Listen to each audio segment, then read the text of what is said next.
the last 2 days has been how Tigers pitcher Armando Galarraga's perfect game was taken away.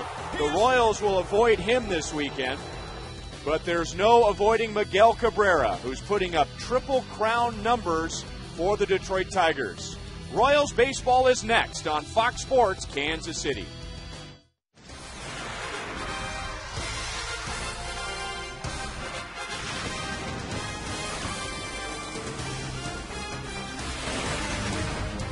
Nice crowd gathering tonight at Kauffman Stadium on a warm Friday night. And after the game, the sky will light up with the KC Sky Show after the Royals begin a 3-game series with the Detroit Tigers. Hi, everyone, and welcome back to Kauffman Stadium. I'm Ryan Lefevre with Royals Hall of Famer Frank White. And the Royals offense has hit a bit of a snag over the past 6 games. They've only scored 14 runs. And in order to get things straightened out, all they have to do is beat a guy that struck out 14 in his last start. Well, Ryan, they're going to have to come out tonight. And the thing they really have going for them in this game is that the fact that Max Scherzer has a minimum of 5 innings pitched. Pitch counts gets up there very quickly. So they're going to have to make sure that they get actual strikes tonight in this ball game. This was Sunday against the Oakland A's. 5 2/3 innings. He only faced 24 batters. 6 put the ball in play, and he struck out 14. And it wasn't just another good day for a pitcher as far as Major League history goes. If you go back to 1952, Max Scherzer has the highest percentage of outs by way of strikeout of anyone in Major League Baseball. And another Royals hitter that has kind of struggled over the past week is Mitch Meyer. Maybe Max Scherzer will get him going. He's 3 for 3 against Scherzer. Well, Mitch has been getting a steady diet of off speed and been out front a lot. So if you're struggling, you want to see someone that you're familiar with. So he's going to have a guy tonight. Max Scherzer is going to come right after him and should be right in line for what he's trying to do, get himself turned around. And the Royals could use a lift from the middle of the batting order, and Jose Guillen has had a rough week. He is homered against Max Scherzer this year. We'll talk about the Royals starting pitcher tonight, Bruce Chen, when we come back.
or visit kia.com.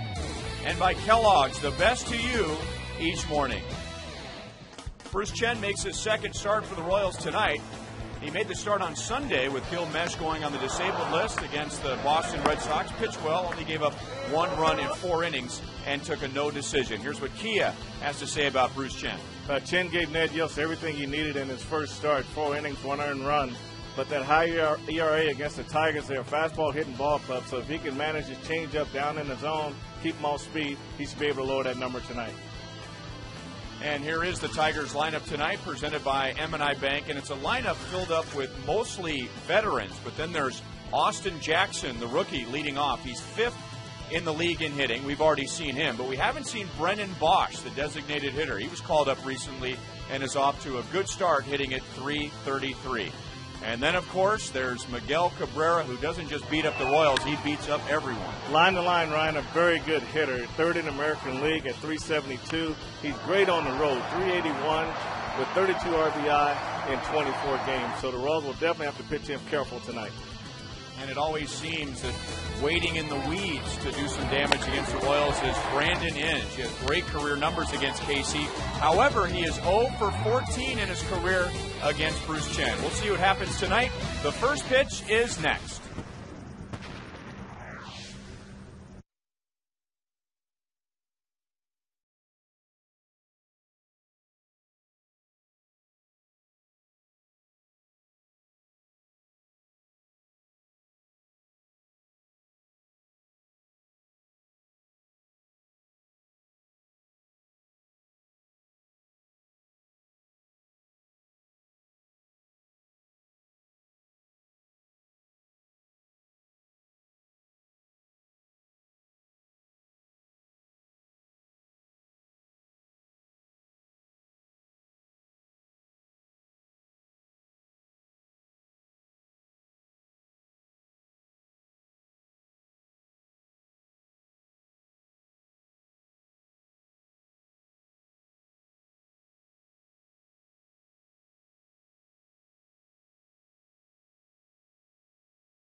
To you by Time Warner Cable, where HD is free with digital cable. And some celebrities here today with local ties. Paul Rudd, Jason Sudeikis of Shawnee Mission West, and Rob Riggle of Shawnee Mission South, local comedians who have made it big. They have returned to Kansas City, and they will be taking part in a charity poker tournament that's going to benefit Children's Mercy Hospital here in Kansas City. And before throwing out the first pitch, they had a chance to take batting practice before the Royals did. And went out and fielded some fly balls, ground balls. They had a great time. The Royals had a great time watching them, taking some pictures. And now they're going to enjoy the game from one of the dugout suites. Will Ferrell is also here.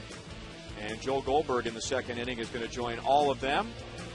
talk about why they're in Kansas City, and we hope they enjoy the game. Detroit Tigers in town for a 3-game series. Of course, they're chasing the Minnesota Twins in the Central. 2.5 games back of Minnesota and 7 games in front of the Royals. Bruce Chen making his second start. And here are the Royals defensively behind him. Scott Posednik, Mitch Meyer, and David DeJesus in the outfield. Alberto Callaspo, Yuniesky Betancourt, Mike Aviles, and Billy Butler on the dirt. Jason Kendall is behind the plate.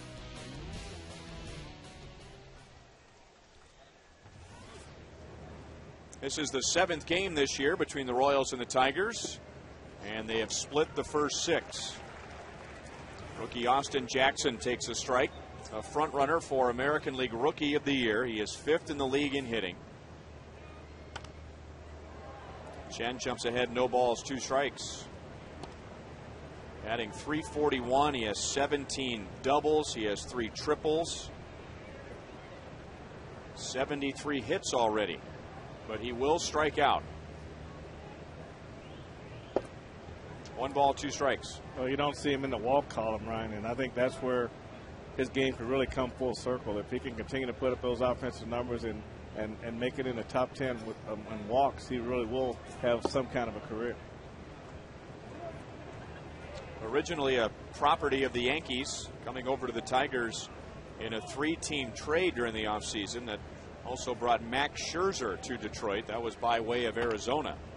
Chen gets in on his hands, and Betancourt throws him out.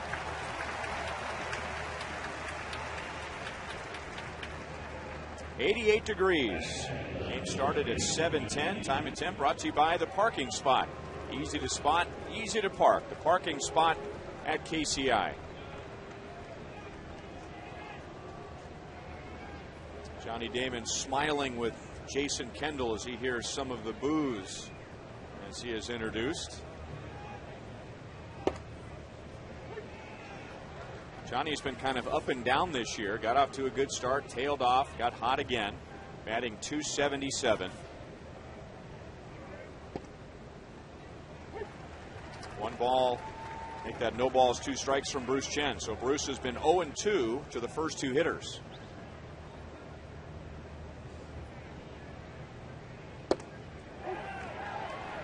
No swing. Third base umpire is Doug Eddings. Hey, Bruce Chen, Ryan, is going to be more effective when he's down in the zone. Right now, everything's up. And if he stays up to a couple of these hitters in the lineup, that's going to hurt him. But if he can get his fastball down and get his changeup down in the zone, it's going to be a lot more effective. A couple of ground balls so far to Betancourt and 2 down.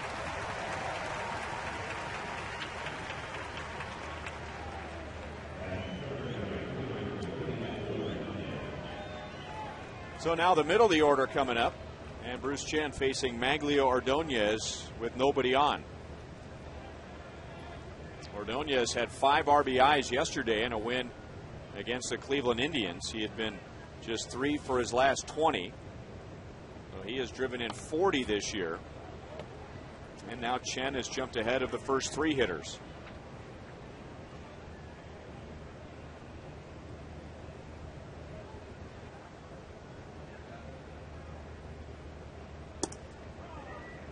One ball, 1 strike.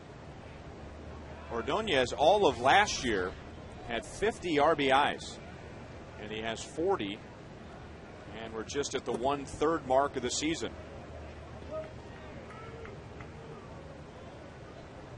There were probably times last year where a lot of people thought that Maglio Ordonez may be done, and he really the second half of the season really caught fire. The power numbers weren't quite where they normally are with him, but you know, from an outfield standpoint, 5 assists already this year. So his arm is still plenty good.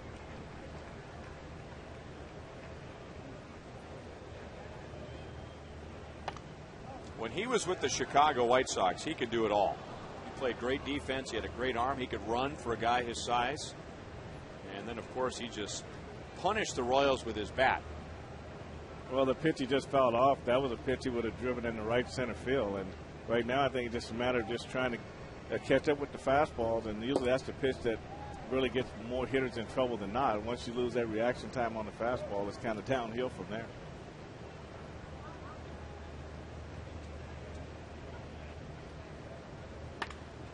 And that stayed up, and Ordonez goes into center field for a 2-out hit.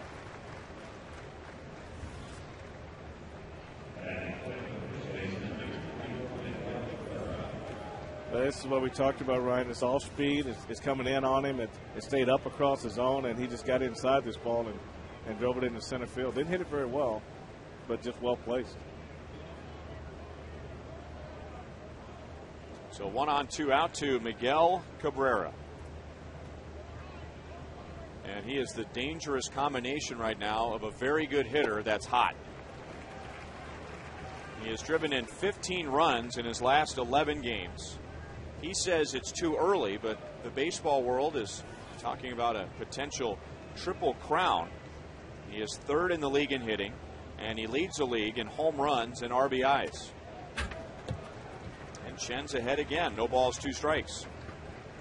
Yeah, that was a real good changeup going down and away, and really got Miguel Cabrera really reaching for this ball. And that's where his changeup, to me, Ryan, has to stay. Just throw it right to the middle of the plate and just let it fall down and off the table. Good location, good speed, good arm action.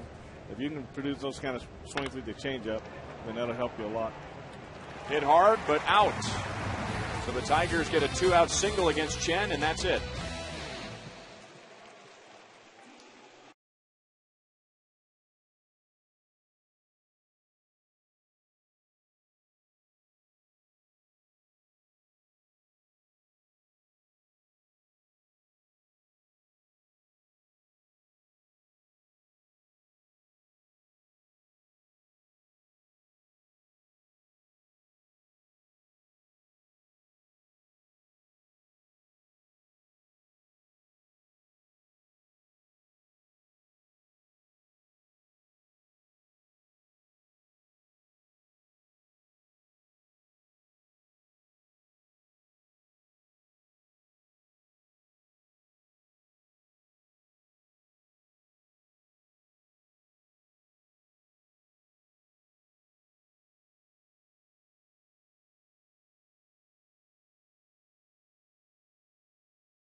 Salads, sandwiches, and breakfast items at Panera Bread.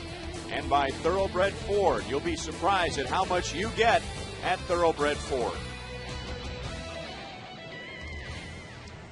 Royals with 10 wins, 10 losses under Ned Yost, so he's through his first 20 games. And now a 3-game series begins with the Tigers. Royals lineup tonight is presented by M&I Bank. Jason Kendall will bat second again. Mike Aviles is back in the lineup, but he slides down to number 7. So right now Ned Yost likes Jason Kendall as the number 2 hitter and trying to take some pressure off of Aviles. Mike is 0 for his last 12.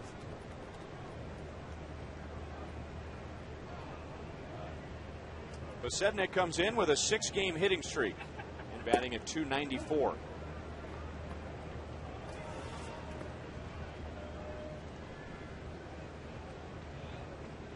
Five hits for Posednik in the Angels series. In the Royals' first 6 games this year against the Tigers, Posednik has been by far their leading hitter. Scott is hitting .542 against the Tigers, and that's in 24 at-bats.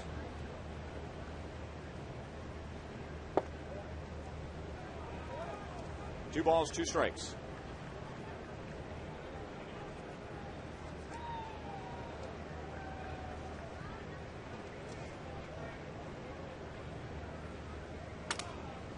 Off speed, and Posednik breaks his bat. Ryan Rayburn throws him out, 1 away. Let's learn more about Max Scherzer in the Kia report. Well, you take a look at this, Ryan, and he has a strong career in June, 3-1 with a very low 2.88 ERA. But those 13 walks allowed in his last 4 starts, that could be an indication why he's out of the game so early in the 5th inning. And that would give, in my opinion, if I'm the Royals, I'm going to take a few more pitches tonight to make sure he's throwing more actual strikes. Ball 1 to Jason Kendall. Jason lost a 5-game hitting streak yesterday.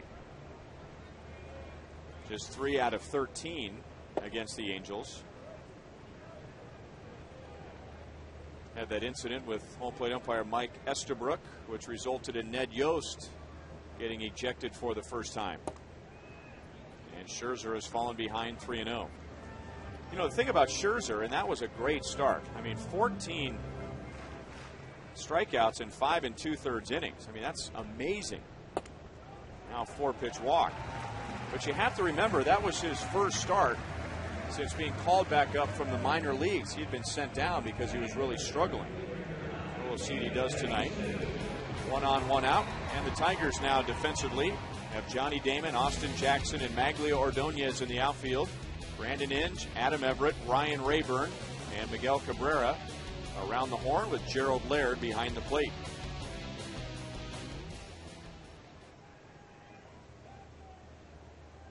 David DeJesus had the best series for the Royals against the Angels with 8 hits, and he drove in 4. Also had a walk, so he was on base 9 times. David now batting at .304. It just seems like it was the other day that we looked at his average and went, wow, David's only hitting .260 whatever. I do remember that for sure. And just when he returned to Boston after the birth of his son, everything just, a new light came on. Maybe it was all karma. But we know he's not a .260 hitter. We know he's better than that. I've just been more impressed by how solid he's been hitting the ball. I mean, he's just been squaring up balls very well, and the ball's really been jumping off his bat.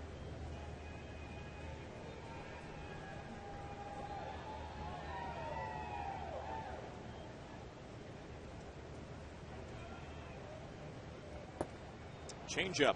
Scherzer has a good one. And we could go on and on about his fastball, which can get up to 98 miles an hour. But he has a good changeup, and he likes to throw it. But look at the location of it, Ryan. You see it's above the knee right there, and it looks good to David. And when he commits to swing, the ball just drops straight down. And that's the kind of changeup that Bruce Chen's going to have to use tonight to kind of go down and away to get these hitters reaching a little bit. Now Laird wants a fastball inside for a 1-2 pitch. And it's out over the plate. 96 on the radar gun. You know, I wonder too, Frank, about DeJesus starting to warm up.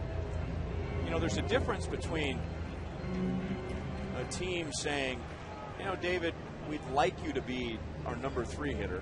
Just do the best that you can. As opposed to saying, David, you are our number 3 hitter. Go get him. You have no choice. You know, you got to live with it, you know. And I think David's going to hit. I don't care where you put him. I think he's going to hit. And he's going to do, normally when you set that standard of where you're going to be year in, year out, you're going to kind of be in that range when it's all said and done, regardless of where you hit the hunt. Because there's been 2 schools of thought when it comes to David. There's been, well, where should he hit based on the numbers? And then the other school of thought is, well, what's the team's need? Forget the numbers. He needs to adapt to what the team needs. That's what I always say. But then, you know, we don't know how much of that has been David. We don't know how much. I don't know if he's gone to the manager and said, look, I can't hit anywhere but number 1, or they just look at the numbers and just come to the conclusion that that's where you should be. So I agree with you. Whatever the team needs, whatever to keep you in the lineup, that's what you got to do. It's just a good sinking fastball. I mean, just ran right to the outside corner. And those are good ones. You throw right in the middle of the plate, and they end up right off the corner. It really looked good to the hitter, but he can't square them up. And now Billy Butler. He was 1 out of 15 against the Angels. In fact, he and Jose Guillen were a combined 3 out of 28. So Billy down to 329, and now that's 9th in the American League.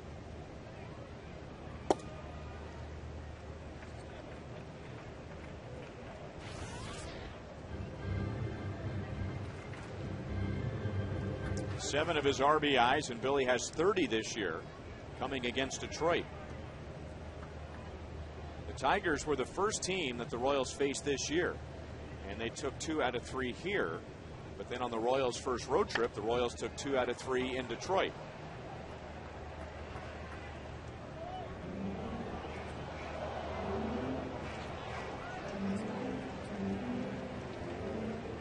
Kendall at first base with 2 down.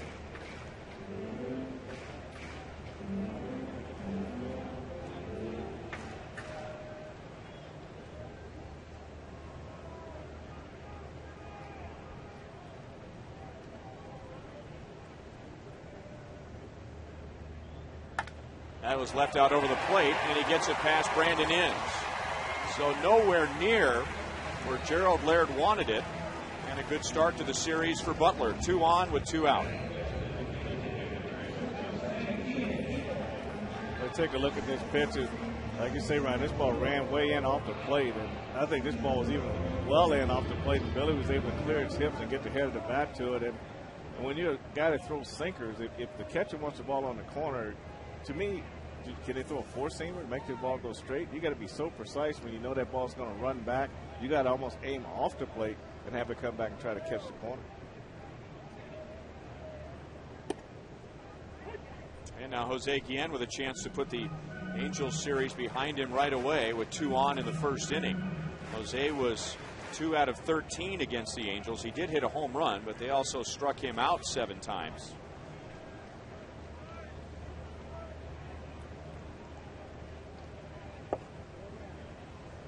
One ball, 1 strike. And back to some heat and humidity tonight, so we'll see a lot of that, whether it's a batting helmet or a cap. Wiping off the perspiration, 88 degrees, but muggy. Good numbers for Jose against Scherzer, and Jose has 3 home runs against the Tigers this year. 1-2. You saw the bottom drop out of that changeup, Brian. He's just throwing it in a great spot. Looks like a strike, and when the hitter commits, the bottom just drops out of it.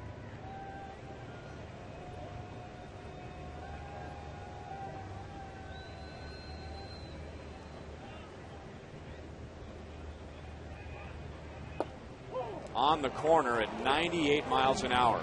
Paul Rudd, Jason Sudeikis, Rob Riggle, and Will Ferrell are going to sit down with Joel Goldberg when we come back.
Off the stadium, we've been showing them Rob Riggle, Paul Rudd, Jason Sudeikis, who joined us last year as well, and here for a big weekend. Rob, tell us about this, a celebrity poker event that you guys came up with.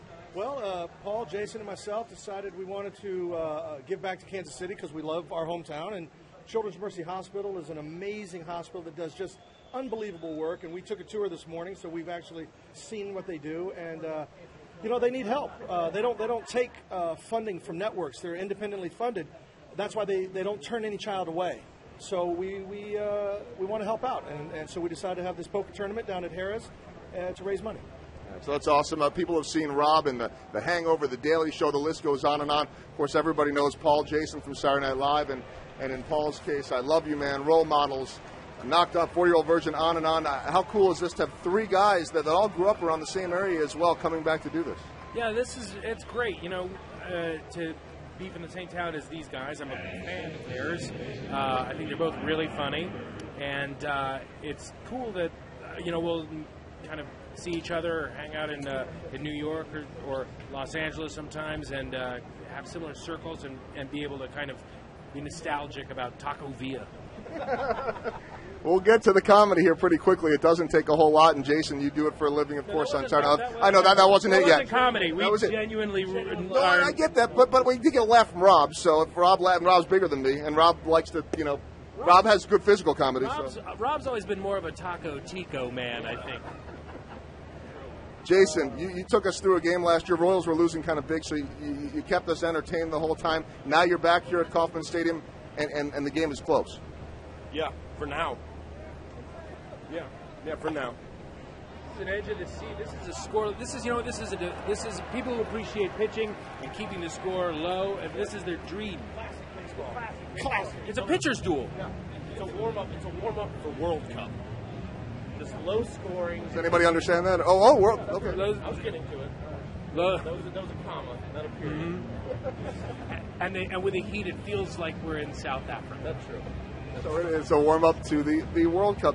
Jason, and really for all of you guys, I mean, I know you all grew up coming to the park. Paul's still fully in uniform here, too. I'm the only one who hasn't changed here. I'm going full uniform. I have on the socks and the stirrups, which, Stirrups? I didn't see that. Oh, yeah. I went stirrups. No, you didn't go stirrups? Guys, I apologize. Hey, we're gonna take a look at you all throughout the first pitch, and I think sometimes that doesn't always go all that well. I think you guys did okay. I wish I could see it because I think we all threw heated strikes. I mean, it was about 85 across the board. We all said let's throw 85. About 84, but I put a little pepper on it. I know that. Yeah. I blew out my arm. That's why I haven't been able to change, right? I haven't even iced it. That's why I haven't changed. That's really why I haven't taken these pants off. My arms are not moving right now, including the arm that I didn't even throw with. Now, I'm getting the updates from our producer, Kevin Shank, who was saying more like 44 instead of 84, but that there's Rob Riggle out there shagging earlier today and making a catch. That's right. We took a little batting practice, the boys. Bobby Cannavale over there hit it to the warning track. At least that's what he says. Stop doing that. He definitely did. Yeah, he did. He got it to the warning track. He knows how to hit. Yeah, he really does. He also knows how to text because he's not even listening to this and just texting over it. You guys got some hitting tips too from John Wathen, and I'm sure that's somebody. I was told you grew up watching these guys. Absolutely. I mean, such big fans of the Royals, and grew up watching him, and to have him sit there and offer some tips on hitting today was like a dream come true. So, and we got a bunch of our friends that are in show business who came out to support us on this poker tournament that were out there shagging balls with us. I think we have a friend that's going to join us here in a second. Here, let's get a couple more mics in here, and Rob, you can take this one. And so we've got three. Let's go, Royals! Guys here. Come on, Chin! Come on, Chin. Everybody's talking to him. Now, why are you getting on Chin's case? You don't like his style, his pitch, do you? I feel like he's loafing it out there, Lollygagging. Lollygagging. Yeah. Lollygagging. Like he's thinking, the baseball season, 162 games, it's June, early. it's long, it's early. No. First inning, second inning. Yeah. This is a long game. 9 innings. Is he throwing? Oh, he's throwing a perfect game. No, he's not. Okay, he's not. 2 hits. 2 hits. Not throwing 2 hits. 2 hits. Scoreless, but 2 hits. Yeah. Shutout's still possible, but I Oh, Will Ferrell has joined us. He's the one guy that's not from Kansas City, but you flew in here. Were you at the Lakers game last night? I was. I was at the Lakers game.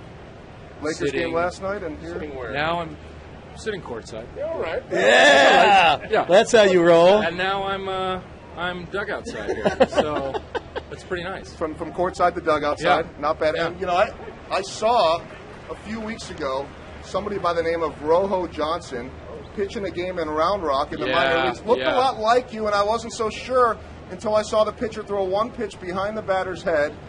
Had a couple of beers on the mound, and then the fake mustache fell off, and I thought that kind of looks like Will Ferrell. Yeah, no, it was. He's a surprising phenom. Come on, Chen! Our audio guys, thank you for that. These mics can take it, right? Yeah, sure. These are Hoffenheisers, or what are the German ones? Hoffenheisers. These are the 2010. Yeah, look at that. That's the aging. That's good. It's a good mic. Yeah. No, Rojo. Look for Rojo to probably break into the majors 2015. Yeah, 5 years. Hey, Chen just struck somebody out.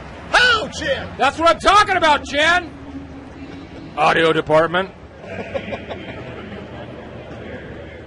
Will, you're in to support some of your friends here this weekend with the big event? No, just here. I come to. I like. Yeah, just circumstance. I like to come to Kansas City. Early June. That's my time. I come here. I kick back. We're so lucky you're here, though. Yeah, it's great. It's amazing that it actually worked out. I was sitting in the view section, and You're on your way to Branson, right? I'm on my way to Branson doing my one-man show So now, is it true? called America's Back.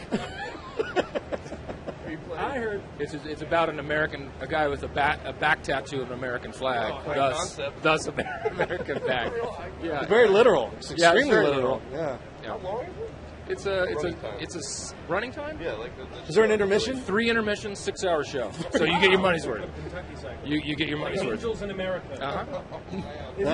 Is it true? Bring a that you're- sandwich. I heard that you're sitting stage side at the Yakov Smirnoff show. I was sitting tomorrow. stage. I have stage side seats. Stage side seats. So I'm having a great 3 couple days. All right, we've got to step aside. We do have to pay some bills, but it's scoreless. We're back after this. Come on, Chad! Chad!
Royals coming to the plate, and there's Horatio Sands of Saturday Night Live fame chucking hot dogs at Slugger.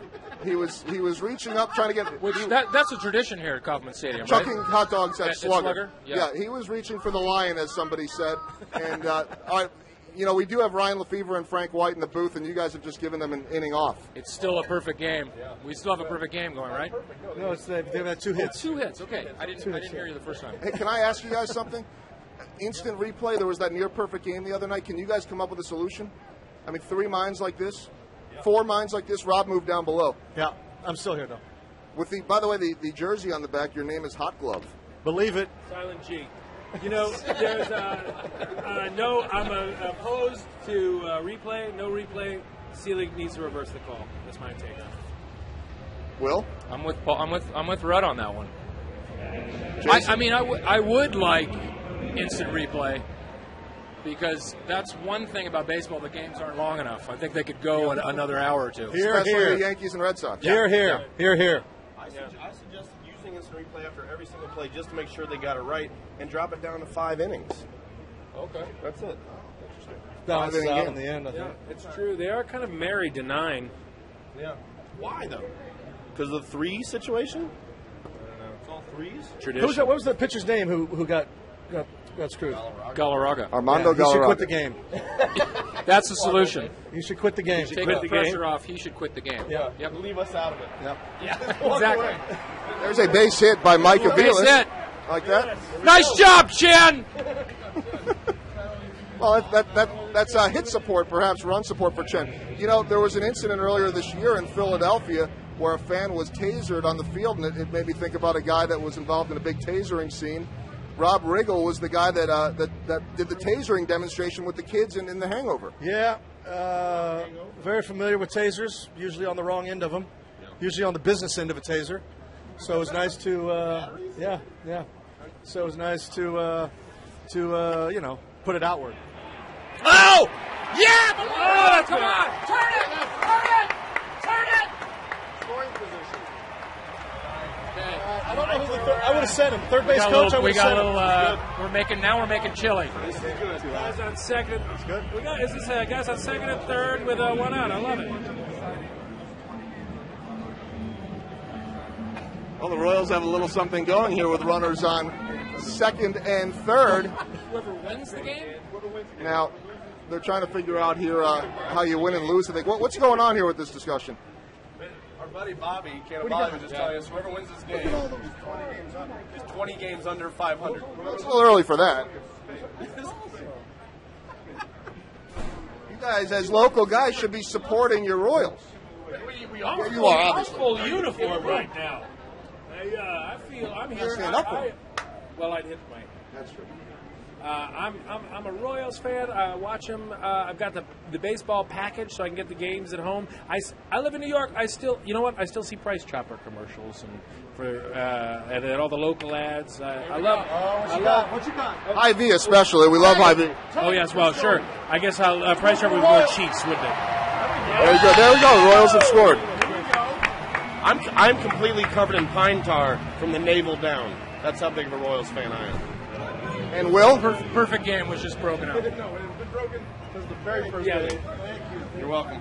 Was the perfect game broken up with the third hit? Is that how that works? Or? No, I don't think Will knows what a perfect game is, actually, to be honest with you. Rojo Johnson had a perfect game. He One did. pitch. One pitch thrown, one wild pitch. That was his stat line. Yeah. How do you know about this guy so well? I followed him from his days down in Venezuela. Okay. Yeah. Rojo means red. Rojo means red. At what age did he start pitching? He started pitching later in his career. Will, let me ask you this: It was a bit of a natural story. Yeah. the pitching version. Yeah. Let me ask you this: as someone that seems to know a lot about Rojo Johnson, how did he get beers to the mound? You know what? He just was able to sneak it by security. He's a crafty vet that way. You know. When you're a salty player like Rojo, you kind of learn ways to sidestep a few landmines, if you will. So, I know you guys are all big sports fans, and I got to say that a lot of your movies, I mean, Will, it seems like we go on the road and your movies are playing in the visiting clubhouse all the time as guys are getting ready. Jason, you do a lot of sports stuff on Saturday Night Live. I mean, how much do you guys love sports, baseball, and all that? I enjoy going to see everything. I would say the only thing I follow religiously is Kansas basketball, which didn't work out super well this year. Not too well this year. Not too well right. this year, and we're going through some stuff right now off the court. But if they weren't such a gosh darn good team, we wouldn't have to worry about that off the court stuff. I loved Kansas basketball 2 years ago. Yeah. This year I started following Duke, and wait a second. I really love Duke. Really? 3 years ago, What were you into? I loved Memphis. Or Kentucky. Forget North Carolina. North Carolina. North Carolina. So that's what's fun for me, for all the sports, is to wait to the end of the season and then you pick your favorite team. You know, I think Horatio just yelled "look out," and I saw Rob Riggle flinch, which has never happened on TV before. I wouldn't call it a flinch. I call it heads-up play. Okay, very good. Good point. All right. We're going to let you guys go. Enjoy. Good luck with the poker tournament this weekend, and Will, good luck going, wherever you're going. Yeah, Branson. I'm on to Branson. Maybe the poker tournament. We'll check. We'll check. America's back. It's America's back, not America's back. America's apostrophe S back, and it's running for. It's just running for 4 days, so you can make your way to Branson. 6 hours a night. Not many people can pull that off. You know what? With that walk, we have more time to talk about America's back. Just in case you get a little. We can? Yeah, sure. Now, the Jason first act- Kendall here. He used to play for the Pirates, right? That's right. Yeah. Just came over. This is his first year in Kansas City. Speedy catcher. Yeah. Yeah. Played for the Pirates. Great catcher. Will, the first act of America's Back, banjo? It's a salute to banjos. I don't actually play the banjos, but we bring. We talk about it We talk about extensively. banjos. Great video presentation. Where the first banjo was made. We bring out about 1,500 banjos onto the stage. Kids can come up, try to play the banjo. Oh, here we go. Yes. Extra! Look at this. Extra! Yes. Play! That's two.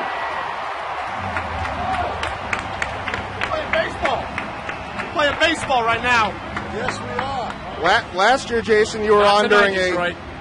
10-2 inning. Not or tonight. 10-2. Now things are going a little better. But I mean, it's Not tonight, still Detroit. 10-2. It's just the Detroit Tigers don't have the 10. But we have the 2. Yeah, there we go. Other than that, it's the exact same situation.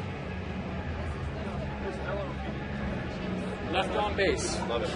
You want to know what LOB is. Will, thank you for clarifying that for him. A lob. I believe that's what the pitches were that the three of us threw out at the beginning of the game. The 84-mile-an-hour lobs. The lobs, the 84 mile per hour lobs. Right. He's got wheels right there, Scotty Hodge. Yeah, he does. What's going on now with the umpire, Will? I think they're gonna watch this squeeze. You like squeeze play? Watch. Right now, 2 out squeeze. suicide squeeze. Here we go. Yeah. I bet $1,000 right now. Wait a minute. Here we go. Are you sure? Think Cards on about it. the Think about table. it. Think about it for just a second. 2 out suicide squeeze. Watch it. There we go. If Rodriguez touches his helmet, he did. It's on. Squeeze is on. It's gone. He's coming! Squeeze! So I'm wrong. They might have flinched on that one. Okay, double or nothing. Please Double or stop. nothing. No, please stop betting. You're just gonna. Hey, it's my money. Is it? It's not. Follow it back. Remember we talked about limits. We talked about. We had a long talk about limits. Hey, man. See what we got here. No. Paul's having a separate conversation. I got a bunch out of the infield. Bobby hit it to the warning track. honest. Oh, balk. Balk. He should take his base. That's a balk. All right. He should just. I like having DeJesus up in a situation like this, in a classic suicide squeeze play. That's it. In the gap. That's it. In the gap. What's the play? What did I call? Oh, here we go. Little hot box. Hot One box. down. Oh! Guys don't agree with that. It is the Royals on top, though. 3-0 here. We are back to Kauffman Stadium after this. Come on, Jan. Let's go, Jan.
tonight's game.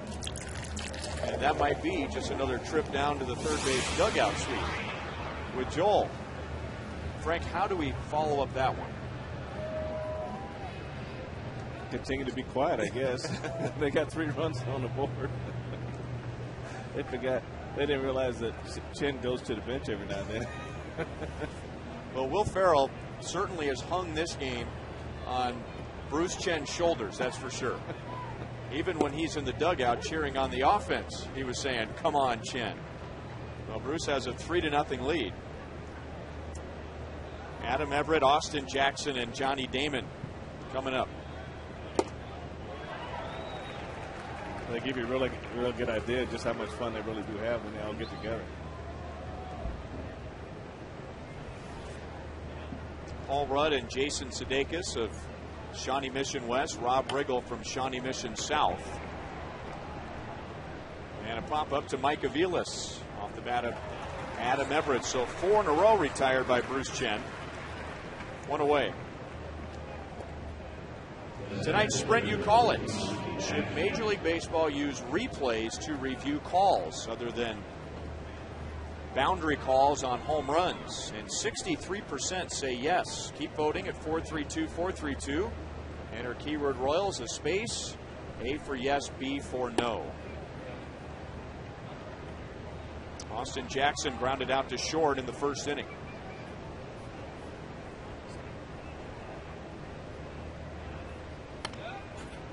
One ball, one strike. Has your opinion changed in the last, 30 some odd hours since we discussed it yesterday? Because there's been plenty of debate since. No, I'm still against it. I like it just like it is. I like the umpires being part of the game, and I like managers arguing with umpires. I just like the flavor of baseball. I just don't want it to change too fast. I echo the thoughts of Paul Rudd.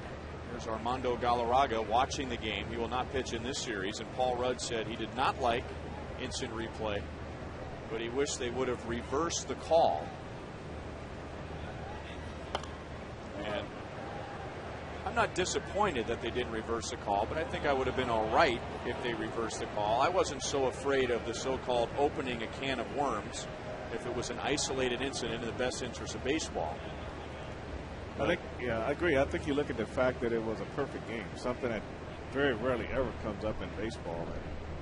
And I had to think about that a little bit harder, too. And I don't think I would have been against that overturn myself. Second strikeout for Bruce Chen. Bruce Chen throws a nice curveball here, Ryan. This thing gets right in the middle of the plate, and you don't see him throw it a lot. Mainly it's fastball, and his changeup, but that's an outstanding curveball.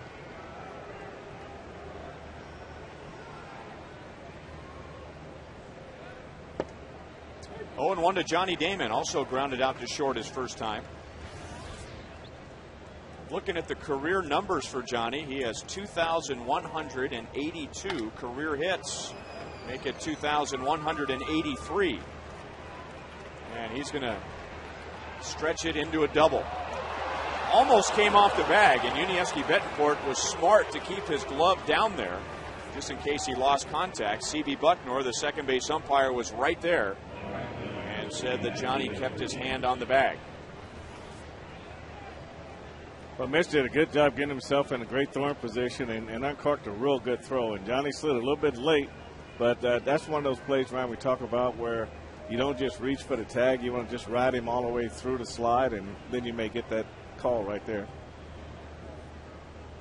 And I believe it was Betancourt just the other day that we were talking about where he had a play like that, where the tag went down, the glove came up, the runner went off the bag, but his glove wasn't there to tag him out. Right, you got to ride him all the way through and just hope you can sometimes help him off the base a little bit. You know?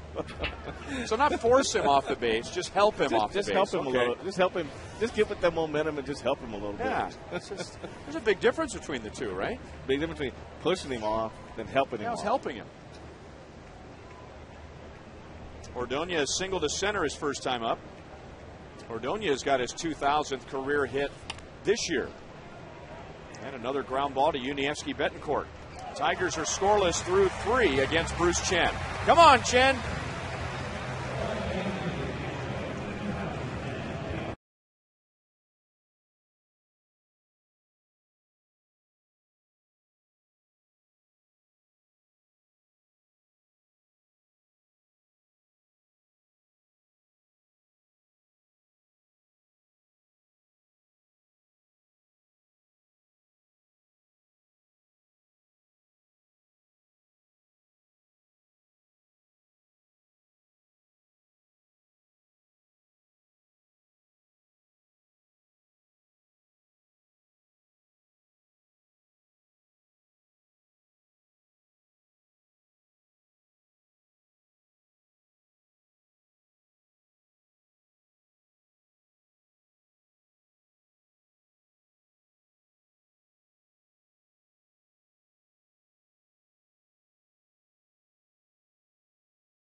has logged more than 1,000 volunteer hours. The Children's Mercy Hospital at Villa St. Francis Nursing Home, Catholic Charities, and Holy Trinity Catholic Church. So you figure she's excited about Paul Rudd, Jason Sudeikis, Rob Riggle, and Will Farrell helping out Children's Mercy Hospital with their poker tournament that's coming up. Billy Butler singled first time up. Now he's out on a ground ball to second base. The Royals getting all three of their runs against Max Scherzer in the second inning, with Betancourt, Kendall, and DeJesus driving him home.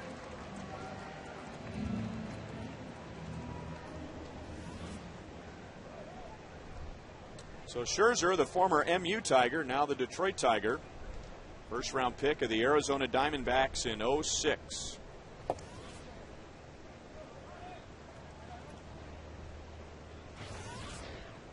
Jose struck out looking in the first inning. Scherzer has 2 strikeouts, both of them in the first. 1 ball, 1 strike.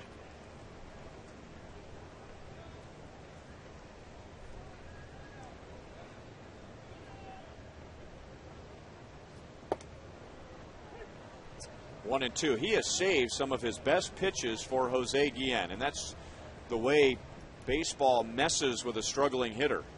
Well, when you need a break, you normally don't get it. You don't get any, Ryan. Right at the knees, on the outside corner, and it just keeps you in a defensive position. You never feel like you're in a strong position. You're never ahead of the pitcher where you feel like, okay, I can sit on a pitch here. You always hit him with that 2-strike approach.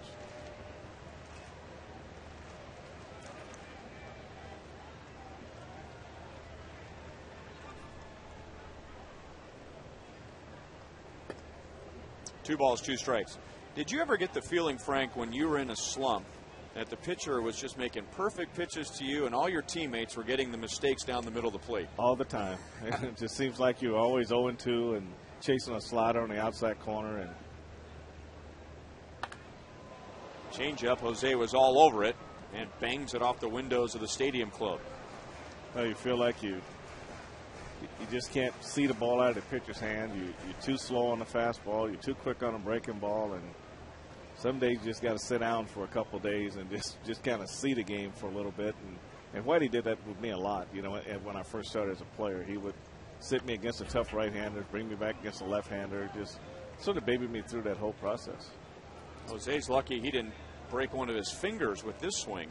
Well, that's that fastball. We've seen a lot of that to Jose this year. They run that 2-seamer up on his hands, and he hasn't been able to lay off of it, and they get him thinking inside, and they try to get him to chase a slider down and away.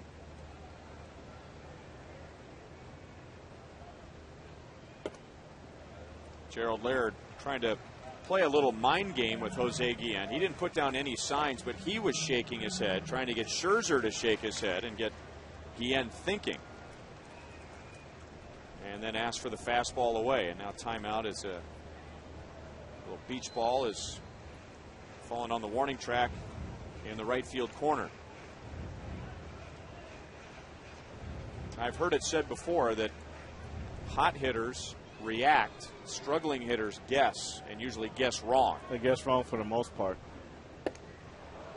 Another strikeout for Guillen, and that is Scherzer's 3rd. So on this homestand, Jose Guillen is struck out 9 times.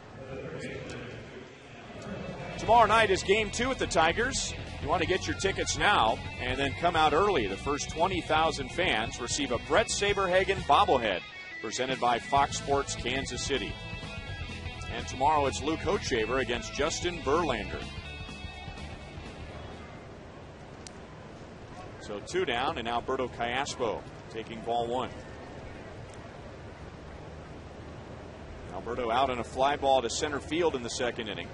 So Scherzer retired the first hitter in the second, but the Royals went on to score 3 and maybe more.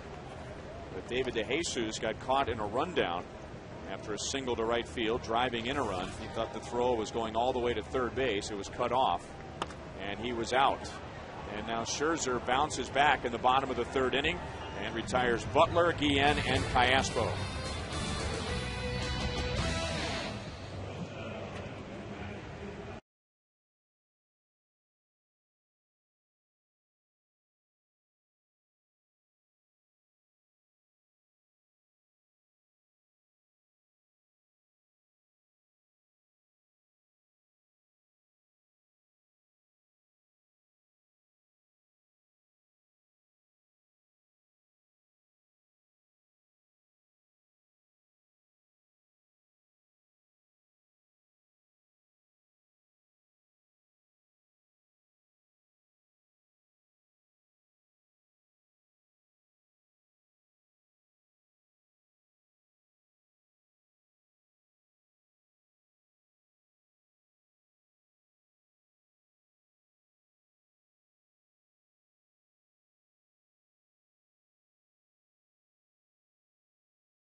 3-0 Royals to the 4th inning, and Miguel Cabrera leads off. He is tonight's subject in our league leaders, brought to you by your Kansas City area Toyota dealers. And here are his rankings in the American League. First in RBIs and slugging percentage, tied for first in home runs. In batting average, he is 3rd. So talk about a triple crown. Cabrera says it's too soon. But you have to go back to 1967, the last time someone won the triple crown, Carl Yastrzemski with the Boston Red Sox. Now, if we were talking horse racing, that's a triple crown that is talked about, it seems like, almost every year, every other year, when a horse wins 2 of the major races. But triple crown is something we don't talk about much in the major leagues, partly because it's been so long, and it's such a great accomplishment. But in this so-called era of offense, nobody has really come close to the triple crown. Well, even when you go through the steroid era, when they had more guys hitting more home runs, and it seemed like they were getting more hits, more runs on the board. And I agree with you. It has been a long time. One of my favorite guys, Frank Robinson, absolutely with a triple crown winner at one point. Cabrera talking to Dana DeMuth about that last pitch.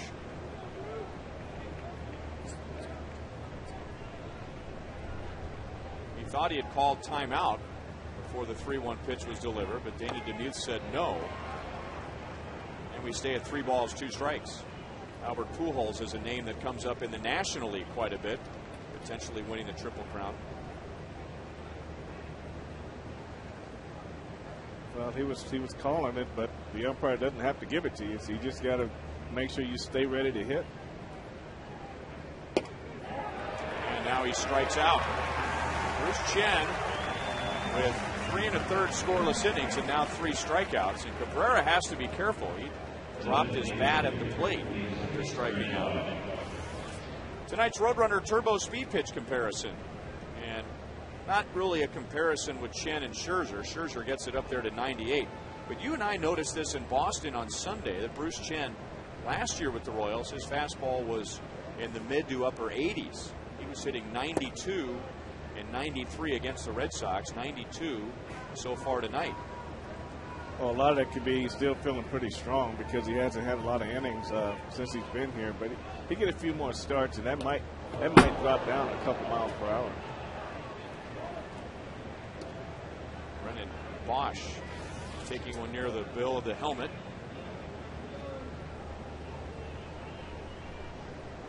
Bosch doubled into the right field corner in the second inning, his 12th double for the year. And he didn't come up until the end of April.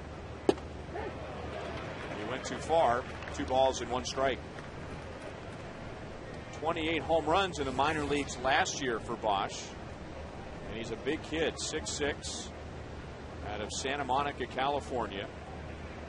The Tigers drafted him out of the University of California. Yeah, big time power, Ryan. And this is a good sized kid who runs good for his size. And Tom Brookins, first base coach, managed him 3 years in the minor league. So he's a tough kid, and he's an outfielder. He says not great, but he can be adequate in the outfield. But this bat is what they really like about him. Bruce Chen has struck out 4. So he is 1 out away from easily matching the innings he turned in against the Red Sox on Sunday. He does a good job here right on the corner. And that's after those 2 pitches up and in, and that opened that whole outside up for him. 58 pitches. He threw 75 pitches in his 4 innings at Boston. And he was in a lot more trouble in that game than he has been tonight, but worked out of the trouble and gave up just 1 run, 2 hits in the 4 innings. And Ned Yost said yesterday that Bruce might be able to go up to 90 pitches tonight. 1 ball, 1 strike to Ryan Rayburn. Sometimes the question comes up, how much impact can a manager really have on an individual player? Well, we'll wait and see what Ned Yost does, but he really felt like Bruce Chen could do a lot more than he had done as a reliever this year, and told Bruce that, saying, I know it's in there. You just need to show it to us. David DeJesus up against the barrier wall to make a great play. So it's 4 scoreless innings for Bruce Chen. 2 strikeouts against Cabrera and Bosch, and he gets this play from DeJesus.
Back at Kauffman Stadium, 3-0 the final as Mike Abelis leading things off with the fly out to Austin Jackson. And we're joined right now back here in the dugout suite by Horatio Sands, longtime member of Saturday Night Live and in town for, I believe you're probably in town for the Celebrity Poker Tournament, not passing through to Branson like Will Ferrell. I'm actually here for both. I'm going to see Will Ferrell's show, America's Back, and also I'm here for this charity event tomorrow. Are you shooting this? We're being filmed on somebody on the phone here, so that's okay. We're very patriotic also here.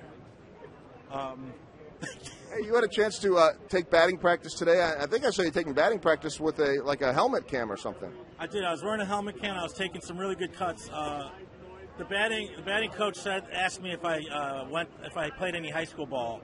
So I take that. He was very impressed with what I was doing. I hurt my hand swinging the bat. I was really going for it, and that's how I do it. I go 100% no matter what. Well, so what you're suggesting is that he didn't ask anybody else if they played high school ball. He didn't. Actually, he asked if Bobby played. Me and Bobby, I think, were the stars today. I mean, I hate to talk about myself, but I did do pretty damn good. I didn't hit one out of the park, though, but I got some real nice ropes up there. Ropes. Nice ropes. And you're not from Kansas City, but grew up, I believe, a Cubs fan, but that's okay, not a White Sox fan. Not at all, no. I have a certain kinship to the Royals.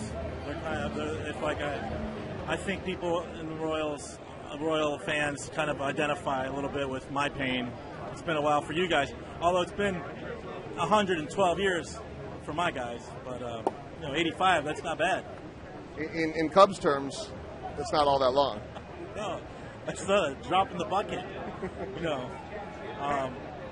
There's no one alive. There's no one alive in the world that was alive when the Cubs last won a World Series. That's pretty daunting. How much fun is it to see all these guys? So many of you have worked together, and just even listening to them before. I know you were up there throwing hot dogs at Slugger, the mascot, but it looks like you guys are able to play off each other in the comedy so well. Yeah, Slugger, I don't know what Slugger's deal was. He kept throwing hot dogs on me. He was just dropping them on me. You. He thought maybe you were hungry, and you've lost like 70 pounds. And it's kind of not cool. It's kind of like I could use any help I can get, and he was kind of, saying, hey, get fat again. And I didn't appreciate that. So I threw the hot dogs into the audience. This is kind of rude. These guys Hey guys, we're doing an interview. No problem. That's okay. It's okay to, I mean, you can just tell Will Ferrell be quiet. I can't. I mean, I've known him for a long time. We're talking about. Hey guys, you're talking about like a rash or something? Yeah, very loud. You know what? It echoes here in this dugout thing. Yeah. Situation. I'm sorry. Go ahead. Sorry. Yeah. Okay, anyway. So the Cubs haven't won since 1908, and you know it's just a very long time. And when you try to be, Oh! Wow! Oh! Everybody out! Yeah, everybody out for safety. Throw in the corner. Throw it out. They've all been scared by the foul ball that didn't quite get in here. yeah, I mean these guys are. We're not sportsmen, really. You know, we pretend to be tough, but when it comes down to it, we're all very scared individuals. And so when any ball comes near, a lot of us are like messing ourselves. All right. They want some space heaters they're asking for now. Yeah, they're asking Rudd for some space heaters. Usually they have the big orange glowing heaters above us, but let me talk to my guy. We're going to work on the space heaters as the inning ends. Horatio, thanks for the visit. All right, thank you. Thank you, everybody. All right, 3-0 at the K.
And other Kansas City comedians that are back for a charity poker tournament that's coming up this weekend. Ryan Lefevre along with Frank White, the Royals with a 3-0 lead over the Tigers, and they did it without the 2-out suicide squeeze. And Will Ferrell bet someone $1,000 that they would do, but the Royals had a 3-run inning anyway. Well, they had a 3-run inning, Ryan, and I was really impressed with Bruce Chen in the second inning. He's pitched around a leadoff double. He's got 4 strikeouts in this game so far.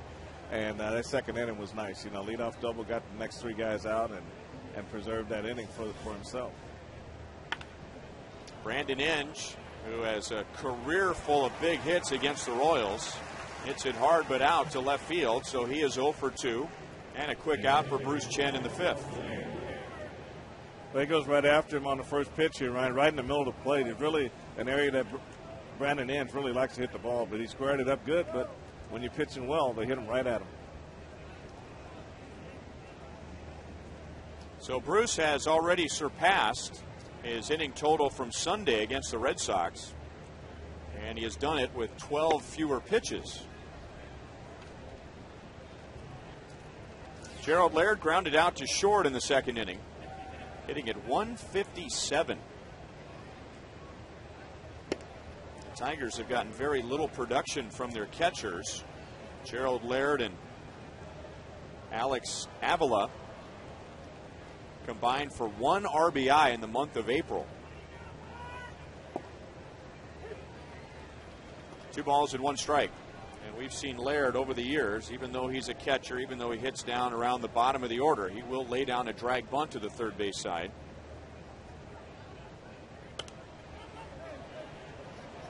Over near the screen, Jason Kendall runs out of room, and the count is 2 balls and 2 strikes. So Bruce Chen has given up 3 hits, a couple of doubles, but no runs. He hasn't walked anyone, and that's a number that hurt him when he was coming out of the Royals bullpen. And he has struck out 4. And even though Bruce isn't known as a power pitcher, he has struck out more hitters than innings pitched this year. Very close there, 3-2. Well, he's definitely on the plate here, and he's down, he's on the plate, and he's got to have that pitch right there. But the good thing is he's pitching down in the zone, and he's pitching out of the center of the plate. A 1-out walk.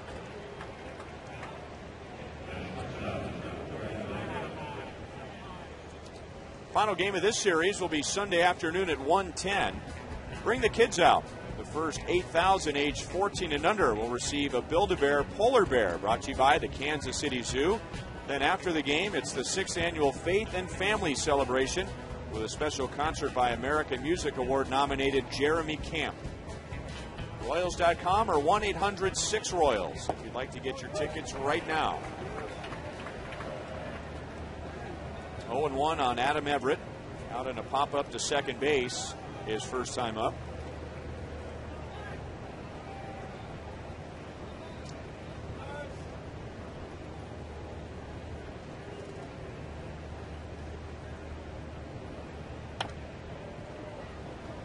And 2.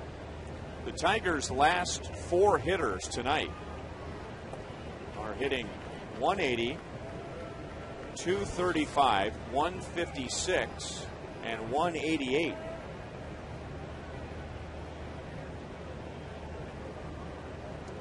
Now the first 5 are another story.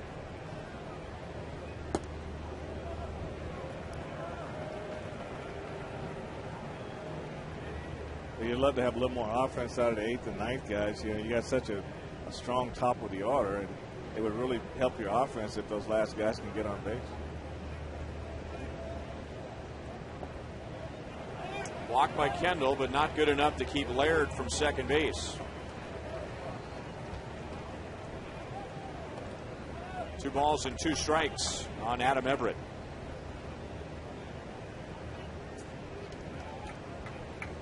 It's a wild pitch, charged to Bruce Chen.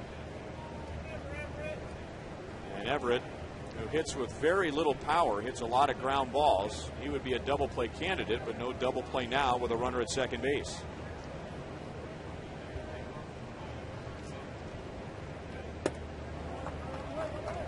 And the count goes from 0-2 to 3-2.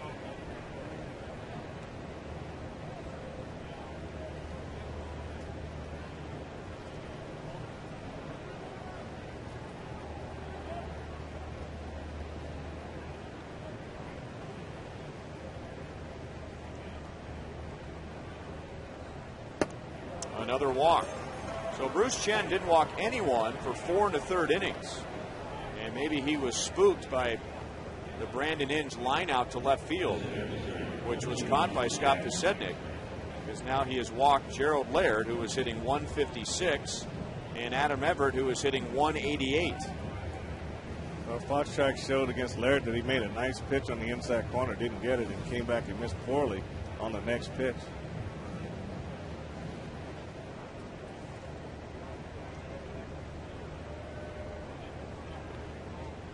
And now Austin Jackson for the 3rd time tonight. 0 for 2. Bruce Chen struck him out in the 3rd inning. And that was the 59th strikeout of the year for Jackson, the 2nd most in the league.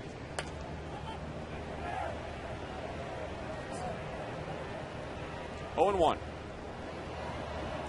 Replay returns with an all-new season. After 11 years, Gatorade reunites 2 high school rivals looking to finally settle the score. Don't miss the documentary premiere, June the 20th at 9 p.m. Check your local listings. Austin Jackson has 2 different approaches depending on who he's facing against the lefties. He has a short stride. He doesn't have the big leg kick. And it works here as he lines to Posednik. Posednik able to run it down, but hit hard by Jackson. He's 0 for 3, and the runners are back in time.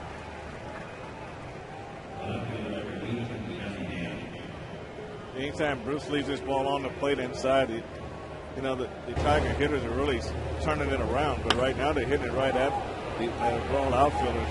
Brandon Anson, a line drive to Posednik. Here, Austin Jackson does the same thing. Same pitch location. So 2 lineouts to left, 2 walks. And Johnny Damon takes a little bit high.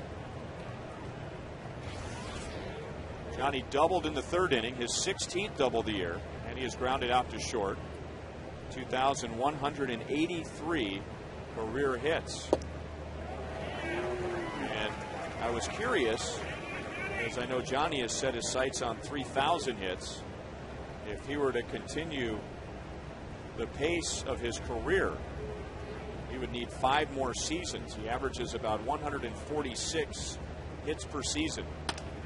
Broken bat, back to Chen. And Butler able to grab it and keep his foot on the bag to end the inning. So the 2 walks don't come back to hurt Bruce.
Care Solutions start at SteelDealers.com. And by Chevrolet, come see for yourself why 1,000 people a day are switching to Chevy.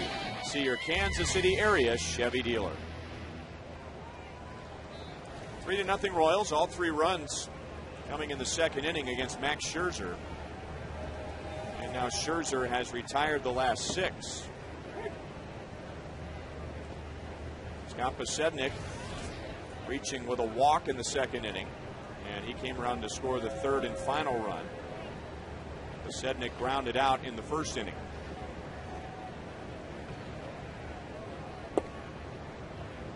No balls and 2 strikes.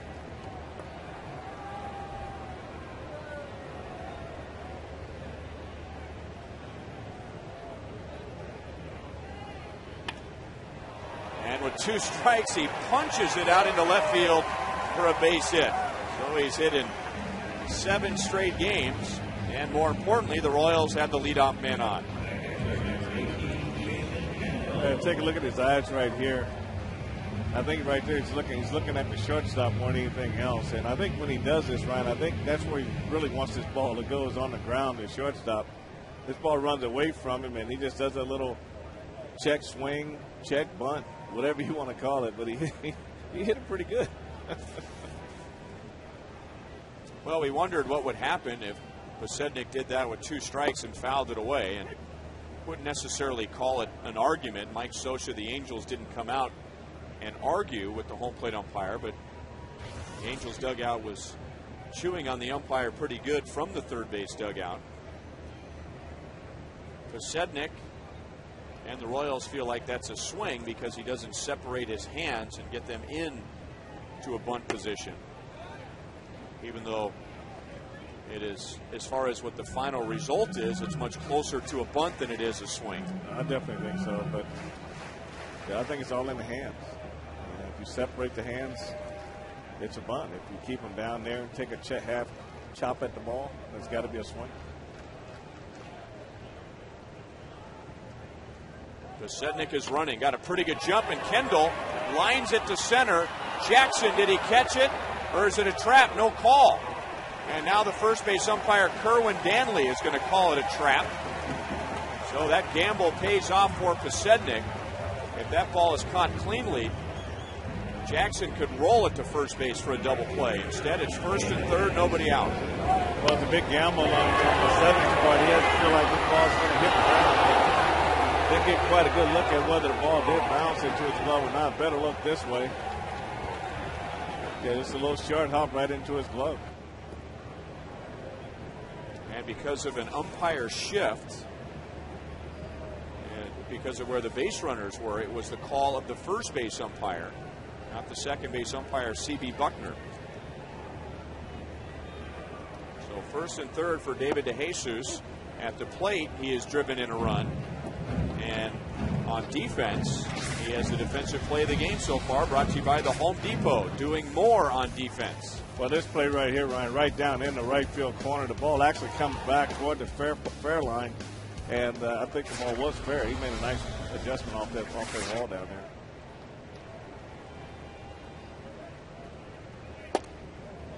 Two balls and no strikes. David struck out in the first inning. In the second, drove in a run with a single to right, but then got himself caught in a rundown. The Royals would have had runners at first and third with 2 outs, but David's out was the final out of the inning. Now the Royals trying to add on in the 5th. And reaching, DeJesus pulls it into the right field corner, and it is foul.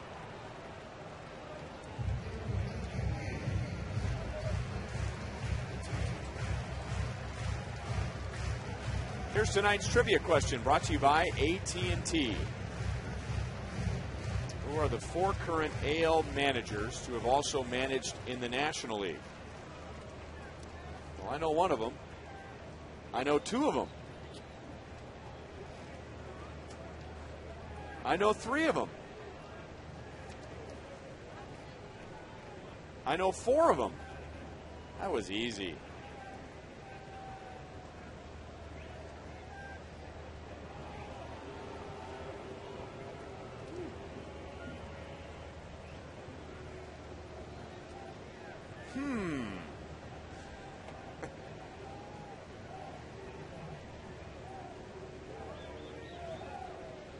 DeJesus has driven in 5 so far on the homestand. 3 balls and 1 strike.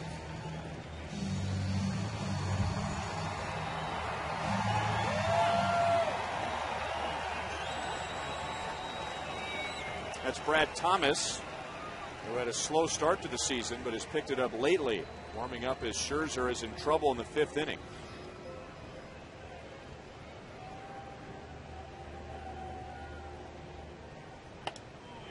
David into left field. That takes Damon over towards the line, and the Royals are going to have a 4-0 lead. So another run driven in for DeJesus. That's 2 tonight and 6 during the homestand.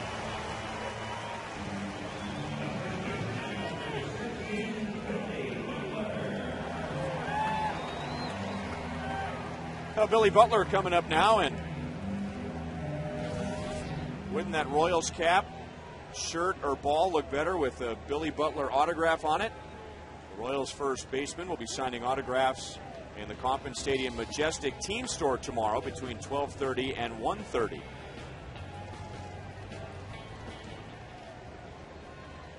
That's a 6:10 game tomorrow.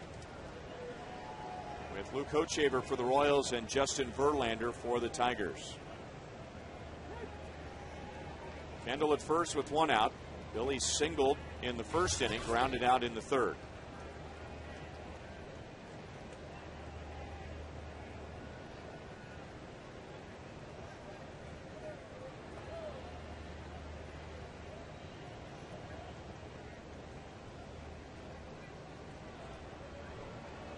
And now Scherzer worried about Jason Kendall going for his 5th stolen base of the year.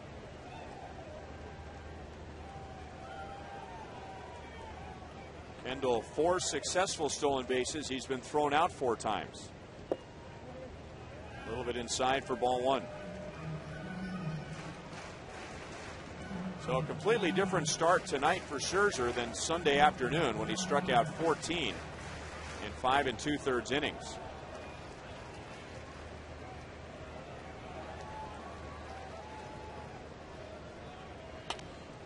Pulled through the left side. So the Royals have 8 hits against Scherzer in less than 5 innings, and 2 on for Jose Guillen. Well, Billy does a good job staying on top of this sinker. Got it before it turned over and hit it right on the good part of the bat and got it in the hole between short and third. Now, Ryan, you talked about the 14 strikeouts that Scherzer got his last outing. To get that many strikeouts, hitters have to swing at a lot of bad pitches, a lot of balls up in the zone, chase a lot of bad pitches down and away. And the Royals have done an outstanding job of getting good strikes to hit tonight. Jim Leyland, I think, more than any other manager in the American League, will make that first trip to the mound. So rather than send a message by way of the pitching coach, he'll go out there and deliver it himself, and that didn't take very long. It was much more of a lecture than it was a conversation, and Scherzer takes a little stroll around the mound before pitching to Guillen.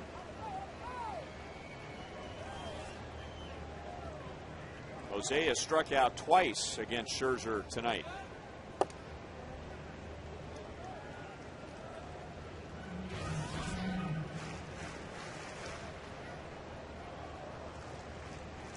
So 14 strikeouts on Sunday. He has 3 tonight, but 2 of them against Guillen. Kendall at second base, Butler at first. And a changeup is ripped to short, and that's an easy double play. Royals add a run, and at the end of 5, Royals lead 4-0.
It was the Royals.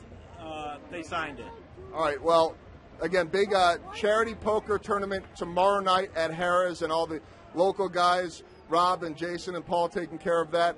And were you guys just singing like Star Wars in here during the break? Yeah. What's up with it? Well, I guess we all have beef with Gene Lamont, third base coach for the Tigers, and we were singing his theme song. He's just not giving it a full effort tonight. You can tell. Yeah.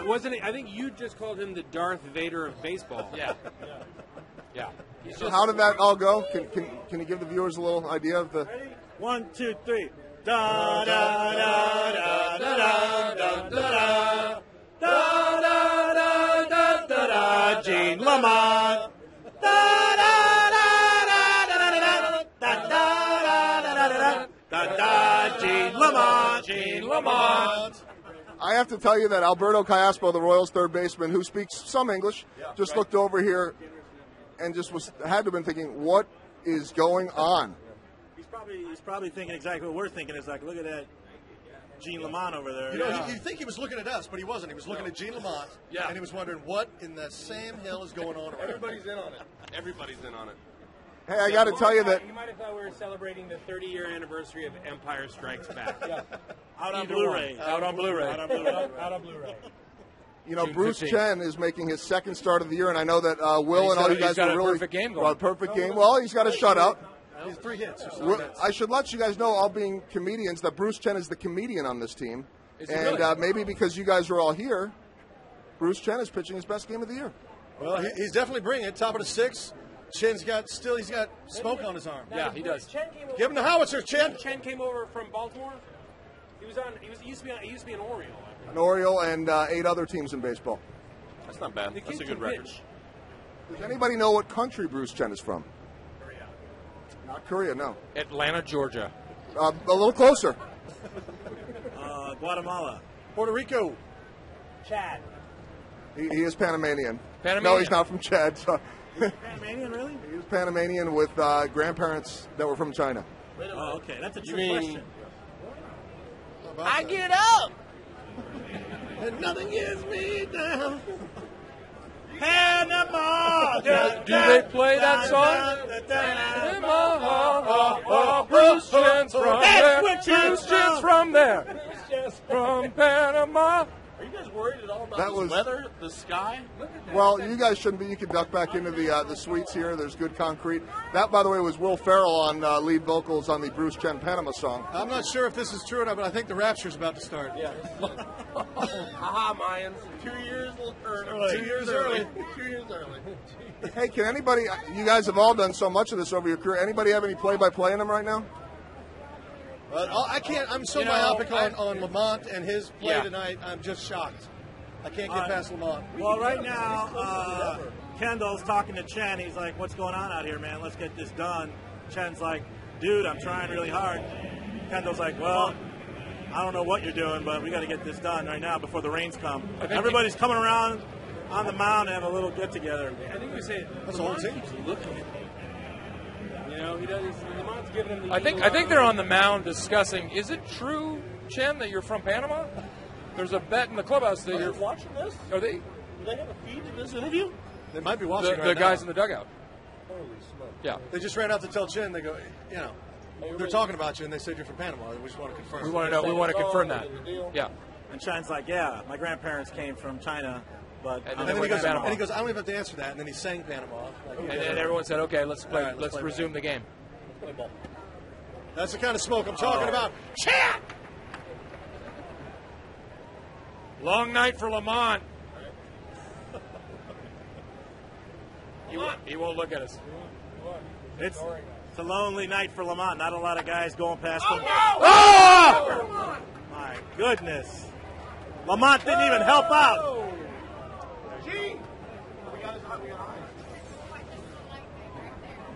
Here we got a replay here right now of the ball coming within a few feet, maybe 20 feet of you guys.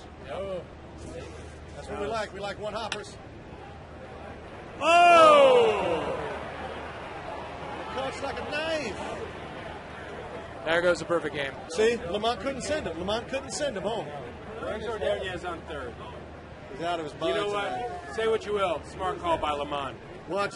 Smart call by Lamont. I don't- Ordonez has to stay on third. Paul Rudd has just become a fan of Gene Lamont.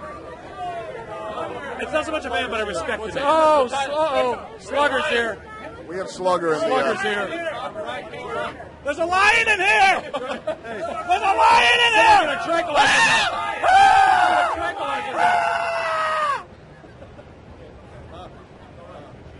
That's not a real lion, guys. Are you a fictitious It's lion? a fictitious lion. Oh, it's a guy in a lion suit. Oh, okay. Hey, don't tell all the kids that. It's a lady in a lion suit. It's a lady in a lion suit. Oh, yeah. It's a lady! It's a lady in a lion suit. Everybody's all right. What's up, buddy? Hey, Slugger, how are you, man? Good to see you. Yep. It's a very What nice, was that? Okay. nice special moment between Yeah, Will that Ferrell was and nice. Slugger.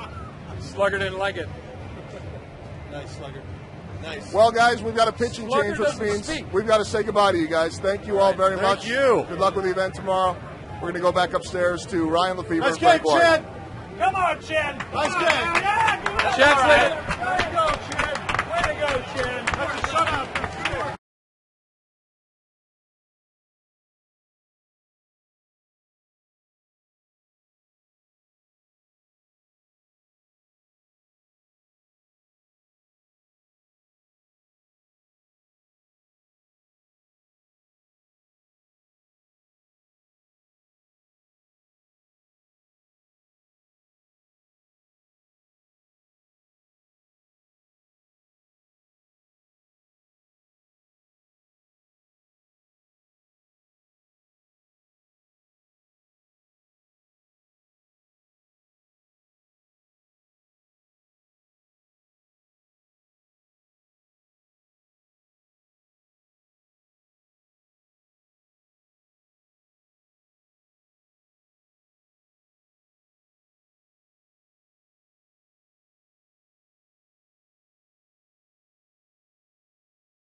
Sunday at Boston. He gives them a lot more tonight, getting the Royals into the sixth inning, making just his second start.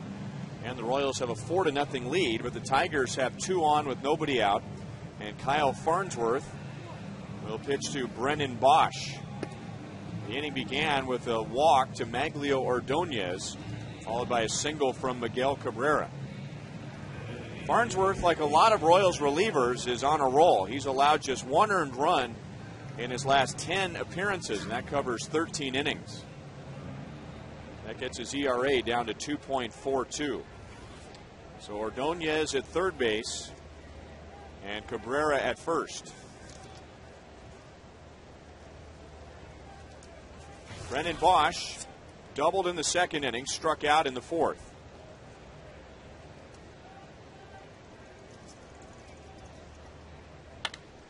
And that ball is belted to deep right field, and DeJesus can only watch it land way out in right field, and all of a sudden it's a 1-run game.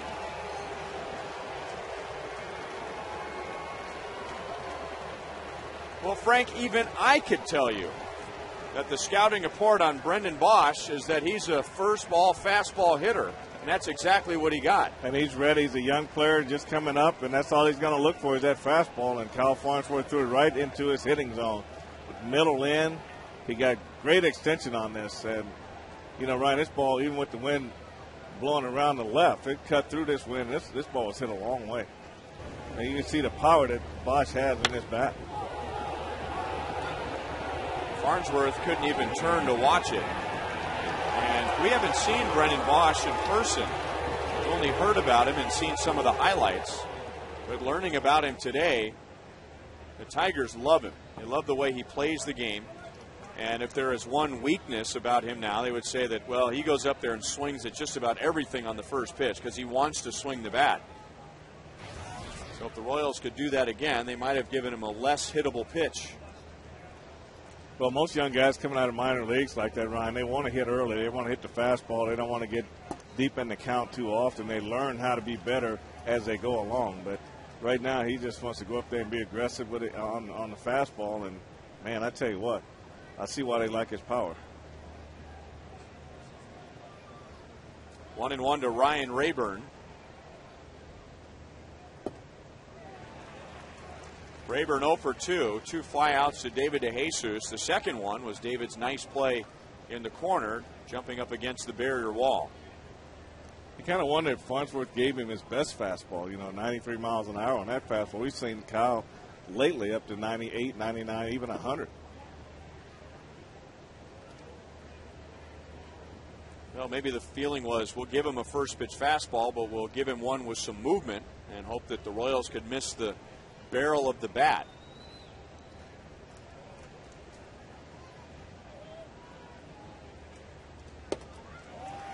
Back with a strikeout against Rayburn, and that's the first out of the 6th inning.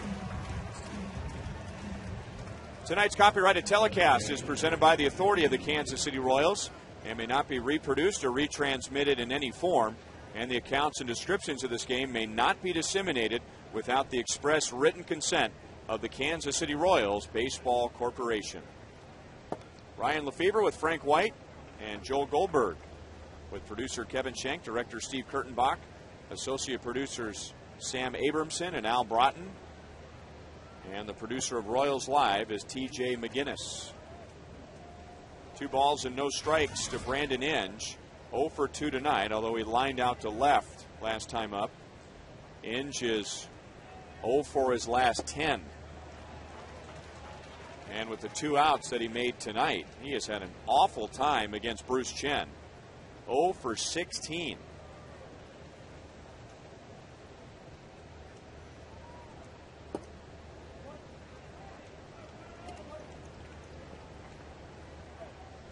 Brandon Inge with 15 career home runs against the Royals.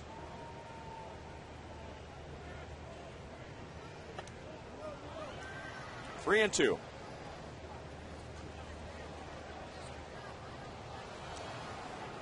Any thoughts about our trivia question tonight, Frank?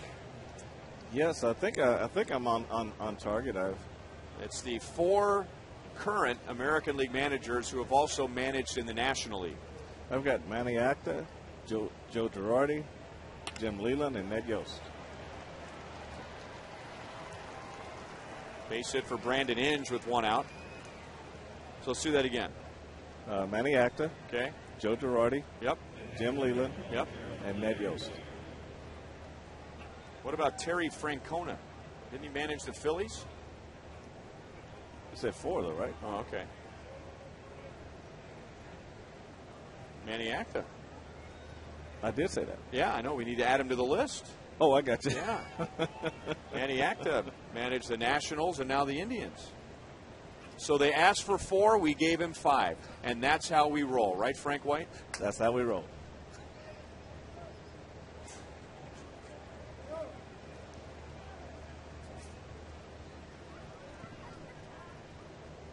We give 110% around here. Don't you love guys who give 110%? All the time. If you could figure what 100% is. How is that possible? And what's the difference between a guy who gives 110% and somebody who gives 150%? Or how about the guy who gives 200%? Well, I would say they both are dead.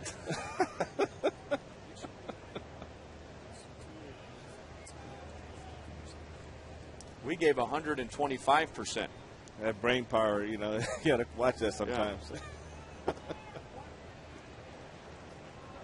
Gerald Laird has walked and grounded out to short.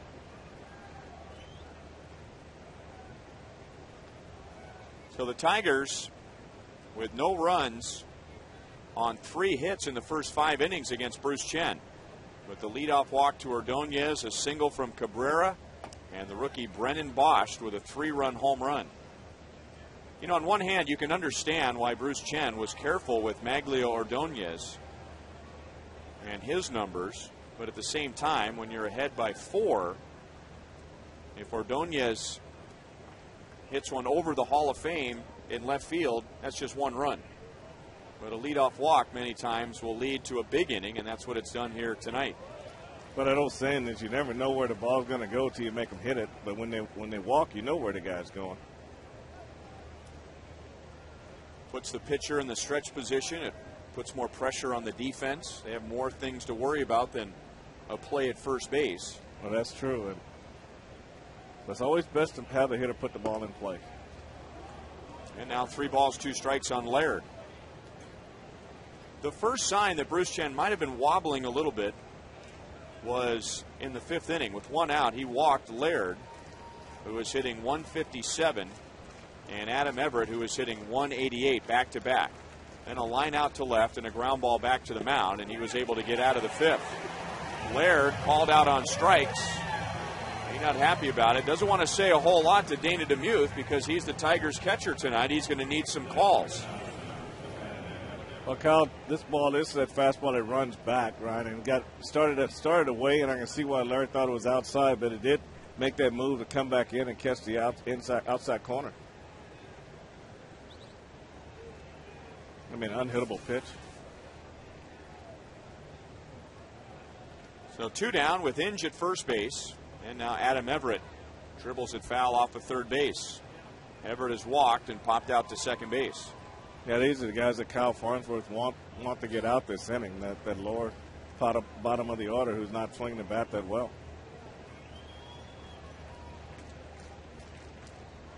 Bruce Chen goes 5 innings plus 2 batters in the 6th and gives up 2 runs, 4 hits, although those 2 runs scored after he was in the dugout. Kyle Farnsworth giving up a 3-run home run to Brendan Bosch. 1-1. You can see the EH on the sleeve of the Tigers tonight, on the right sleeve. Those are Ernie Harwell's initials, who passed away last month, longtime announcer for the Tigers. We had the privilege last year of being at Comerica Park when Ernie Harwell, knowing that he was dying of terminal cancer, had an opportunity to say goodbye to Tiger fans. They stopped the game so that he could go out there and say goodbye to a packed house, and passed away in May.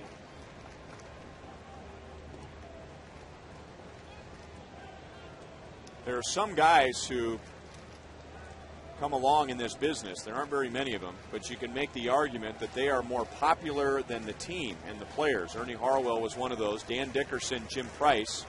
Dan on the right, Jim, the former Tiger catcher, on the left, now doing Tigers radio, and have been for several years. Dan is a native Michigander and has been broadcasting Tiger baseball for a long time. Jim Price was a backup catcher on the 1968 Tiger championship team. They both worked several years with Ernie at the end of his career.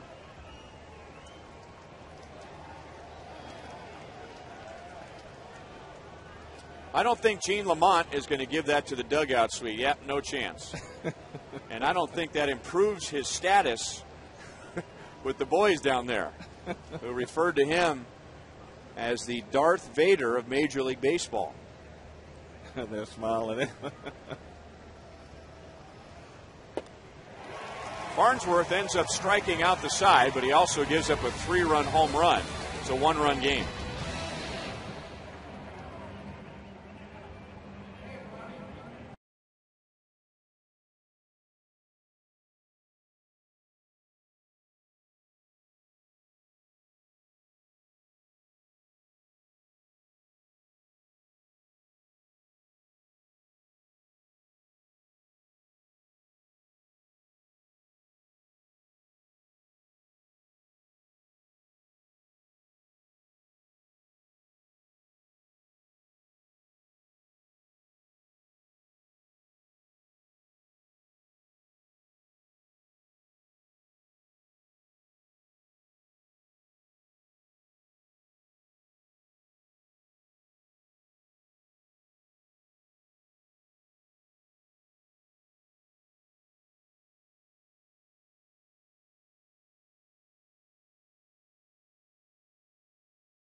Visit Mo.com to start planning your next Missouri getaway. This is Bass Pro Shops Outdoor World in Springfield. This is the granddaddy of all outdoor stores, featuring fishing, hunting, camping, boating, golf, gifts, footwear, and apparel. Explore the 300,000 square foot showroom loaded with unique features, including a tracker boat showroom and an indoor firing range. Cascading waterfalls, flowing streams, live ducks, giant aquariums, and an alligator make this a great place for the entire family. Also see the 30,000-gallon saltwater aquarium. Now, I've been to that Bass Pro Shops. We have stopped by on more than one occasion during a Royals caravan. And hoping not to offend anyone, but I have to say that's the first time I've ever mentioned that an alligator makes a certain place great for the entire family. Just as long as you keep your hands to yourself and keep them out of the aquarium. Well, here come the Royals. After the Tigers get 3 in the top of the 6th.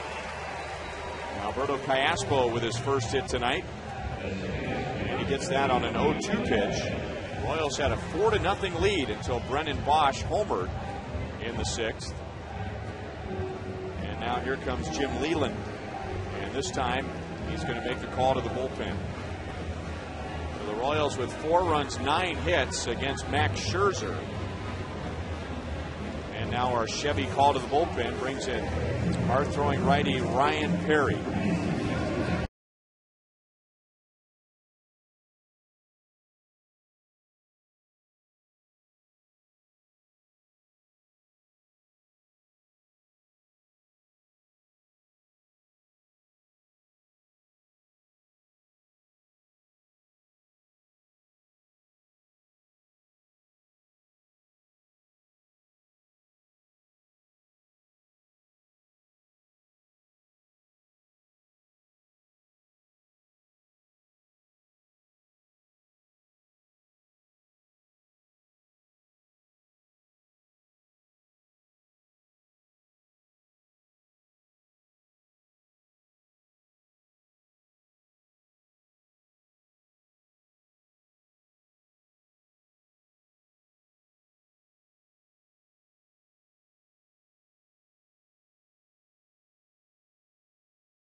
Strikeout game Sunday against Oakland. This season, it's easier than ever to find the seats you want or sell the tickets to the games you can't make on StubHub, the official fan-to-fan ticket marketplace of the Kansas City Royals. You'll find great seats and great service on StubHub all season. Well, this won't be a huge adjustment for the Royals. They go from one pitcher who throws anywhere from 95 to 98 to another guy who throws in that same range. Ryan Perry, the Tigers' first-round pick from 2 years ago. 97 for ball 1 to Mike Aviles.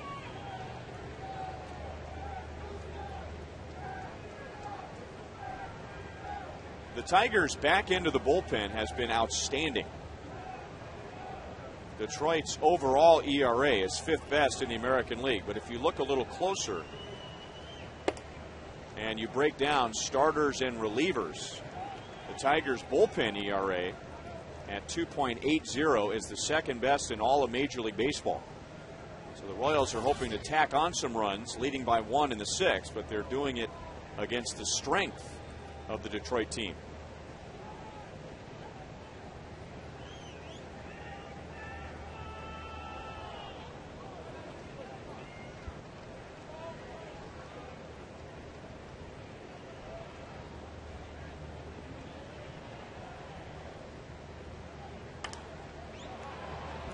Popped up to the right side. Ryan Rayburn, who also plays the outfield, and that's more of a fly ball. And he's able to make the catch, so Aviles is 1 out of 3.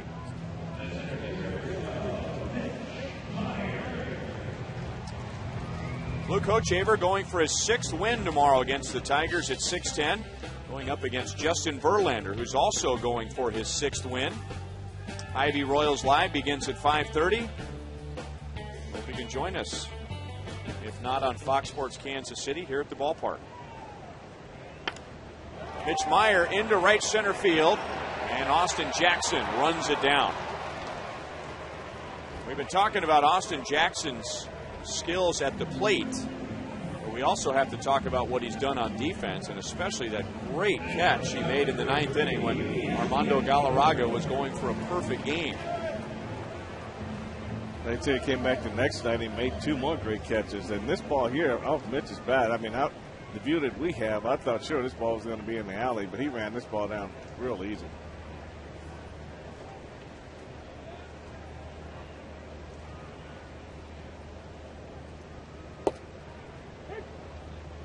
Oh, and 1 on Unievsky Betancourt. Drove in a run with a sacrifice fly in the 2nd inning and flied out in the 4th.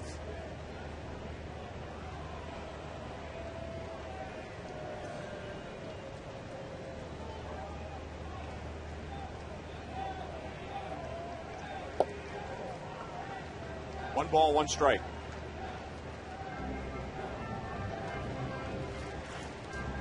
Tigers getting Ryan Perry in the 1st round in 2008 out of the University of Arizona. And then he made the opening day roster in 2009. Up the middle and into center field. Iaspo will hold at second base. So 2 on with 2 out. That's Betancourt's first hit of the night. And for the Royals, their 10th.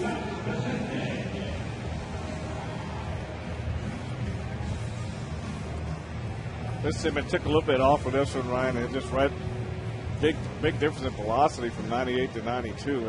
And Unievsky stayed right on this pitch, right through the middle. More of a cutter than anything else.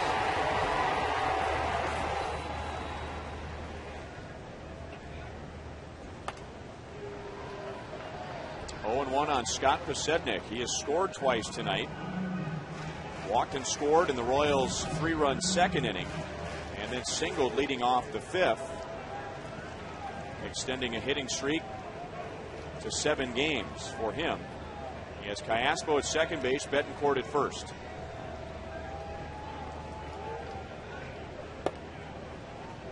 One and one. Often wonder why guys with big arms like Perry throwing 99 miles an hour, I wonder why they feel like they would even need the cutter. You know, the cutter is a pitch that basically you can make more mistakes with it than you can get outs with it. And I just think that it's kind of like the split finger fastball. You know, you can hang that as fast as you can an actual curveball. So I just wonder why with his velocity he can create movement with a 2-seamer maybe and not have to worry about a cutter. You know, it's hard to find a pitcher today who just goes with their 4-seam fastball. I mean, it seems like every guy feels like they need to sink it, cut it, to go along with the 4-seam. That's into center field. Here comes Iaspo around third. Jackson airmails it. Perry has to back it up, and everyone else moves up 90 feet. And the Royals take a 5-3 lead.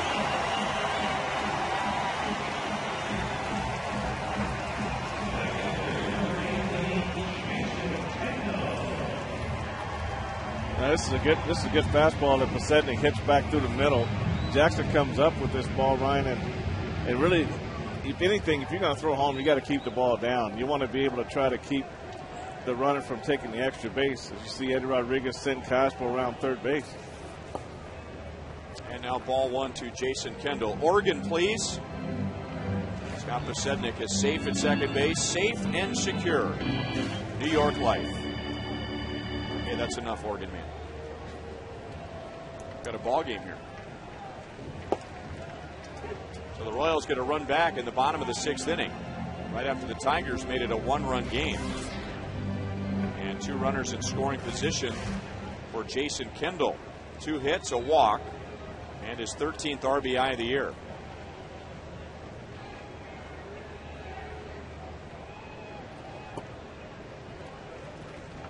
2 balls and 1 strike. 2 out of 3 with runners in scoring position and 2 outs. When the Royals took 2 out of 3 from the Tigers in Detroit in the middle of April, they hit very well with 2 outs. In fact, that was the key if you looked at one statistic and how the Royals won that series in Detroit. In the 3 games, the Royals scored 22 runs, 15 of those coming with 2 outs.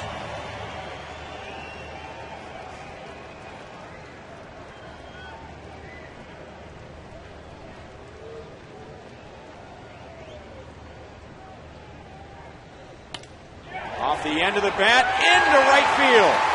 It's going to score 2. Jason Kendall is driven in 3, and the Royals lead by 4.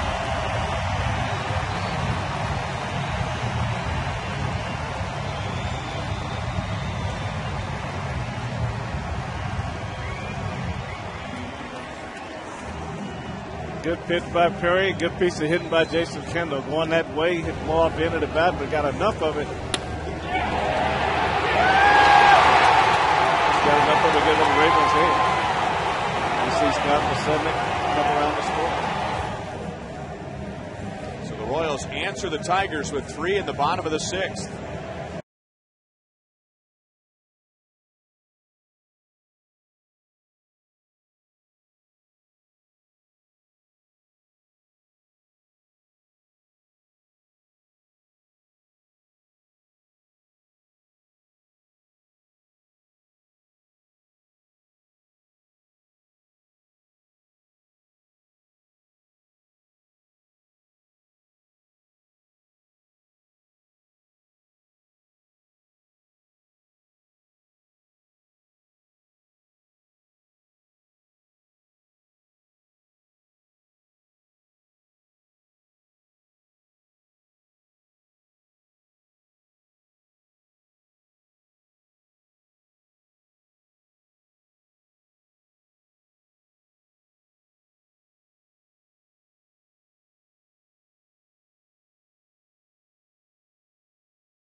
Kendall has driven in 3 of the runs, and the Royals, right after the Tigers got 3 in the top of the 6th, have answered with 3 in the bottom of the 6th, and this is the 3rd pitcher of the inning, Futeni. And he comes on to face David DeJesus. David has driven in 2.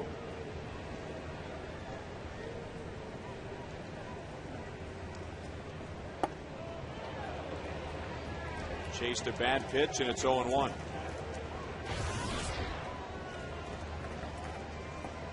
David is 0 for 4 against Futeni with a couple of strikeouts. Max Scherzer started the inning. Alberto Callaspo singled. And then with 2 outs, Betancourt singled, Pasednik singled, Kendall singled. Very good pitch down and away. And the count is 0-2.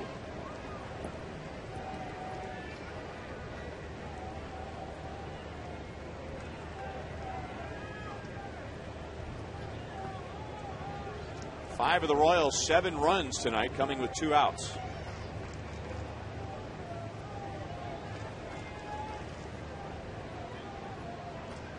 And now Kendall is picked off. He is out. Royals come up with 3 in the bottom of the 6th and have their second 4-run lead of the night.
are able to get 5 innings from Bruce Chen tonight, giving up a couple of runs.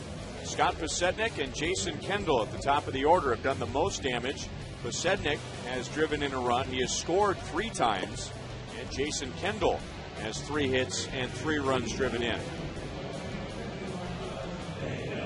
So now we get to the back end of the Royals bullpen. We were talking about how good the Tigers' back end of the bullpen has been this year.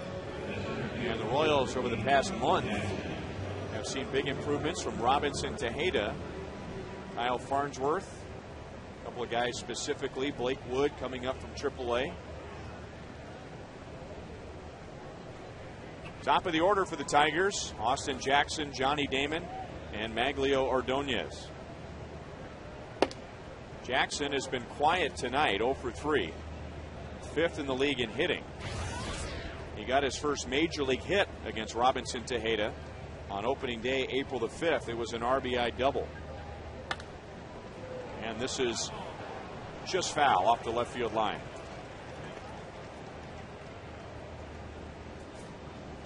That was Robinson Tejeda's first outing of the year, and the Royals had hopes, first of all, of Tejeda possibly making the opening day rotation. And when that didn't work out, well, they felt like they had a somewhat reliable setup man, but Tejeda's first outing of the season after Zach Greinke went 6 on opening day was to preserve the lead. He could not. And Jackson was right in the middle of the rally that helped the Tigers come back and beat the Royals on opening day. 1 ball, 2 strikes.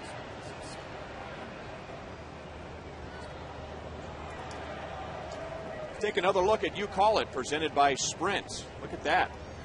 Now 47% says no instant replay. It wasn't even close during 5E Royals Live with people texting in. There was quite a margin with the yes votes over the no votes. So why don't you keep voting at 432-432. Enter keyword Royals, a space, A, if you would like to see expanded instant replay, or B, no, you like it just the way it is. How about that?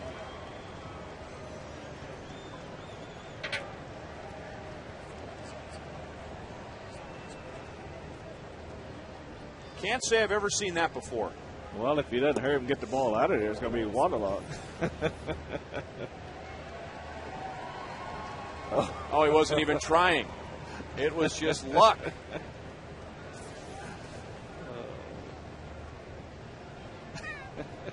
Does he even have any idea what goes on a rubbed baseball? If he doesn't, I'm going to tell all of you that are listening and watching tonight. They used to use, and I don't know what they use today, but for years they used mud from the bottom of the Mississippi River. I think they still do. Now you add in the perspiration from the pitcher's hand. You add the rosin, you add the pine tar from the bat. And apparently those were the extra ingredients that guy was looking for in his beer.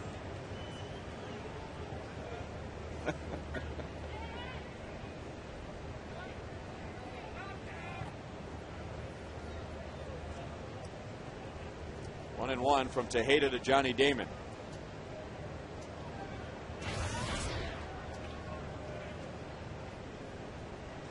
Johnny doubled in the 3rd inning, 1 for 3.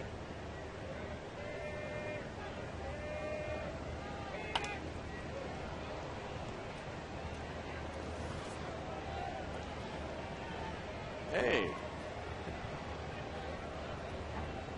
Flashy play by Scott Pasednik after the foul ball. And you can understand if Scott is in a playful mood tonight with 3 runs scored, couple of hits, and an RBI. Pass to Tejeda, and Aviles, even if he gets a glove on it, that's a base hit for Johnny Damon. Doesn't run like he used to, but still is above average in that department. And Johnny has his 2nd hit. That's why just squirted through here. You see this ball actually hits that lip of the grass again. You see how it went up over Mike's glove. So I don't know if that's something that they could fix, but normally it takes just pushing dirt up against that edge, and that way the ball just rolls smoothly over it.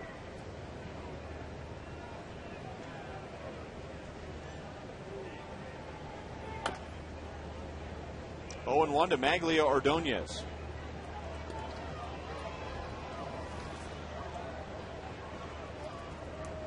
Ordonez walked in his last plate appearance, and that got the Tigers going. They were down 4-0.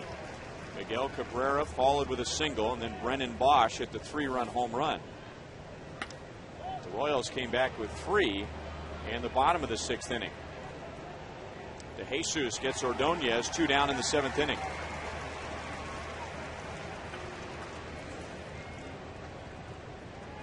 David De Jesus has driven in 3 runs tonight.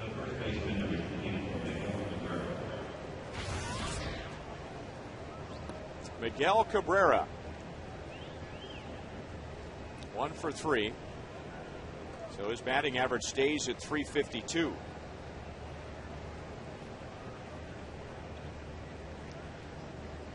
Yeah, let's try a new beer.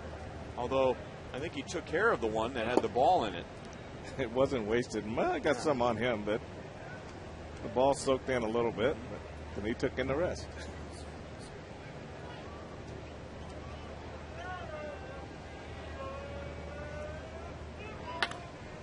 Hit hard to left field. Another base hit for Cabrera.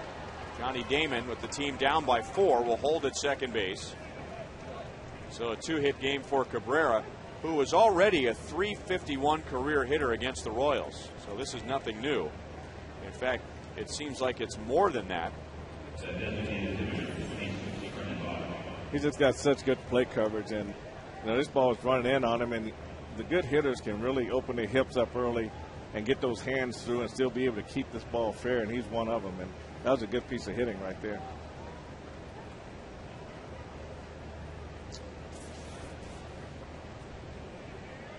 Well, when the Tigers took 2 out of 3 from the Royals here at Kauffman Stadium, Miguel Cabrera and Maglia Ordonez combined for 3 home runs and 7 RBIs. Now, when the Royals took 2 out of 3 from the Tigers in Detroit, they combined for 1 home run and 3 RBIs. And I don't think that's a coincidence. When the Tigers play well, Ordonez or Cabrera or both have something to do for it, or do with it. And Brendan Bosch has the biggest hit for the Tigers tonight, a 3-run home run in the 6th inning that made a 4-0 game a 4-3 game. 0-2. Well, you can really see how valuable those guys are. As we see Tejeda, really unload a 98-mile-an-hour fastball at the top of the zone. I don't think that's a pitch Bosch wants to mess with too much. But when those guys don't hit, when those 3, 4, and 5 guys don't hit, and then you got a bottom of the order that's not hitting too, then you're not going to score many runs.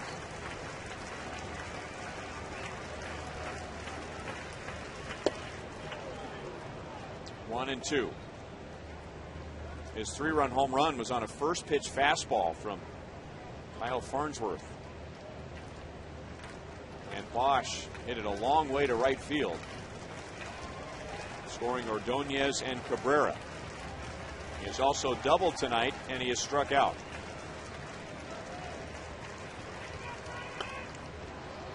And Tejeda running it up there at 99.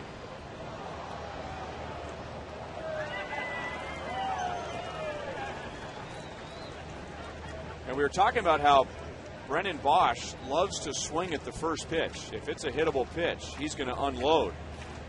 And in his first major league at-bat, that held true. Back on April the 23rd, Rich Harden of the Rangers tried to lay one in there to get in front of a player in his first major league at-bat, and he hit a double. This time Tejeda goes triple digits to strike him out.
Three strikes, you're out at the old ball game.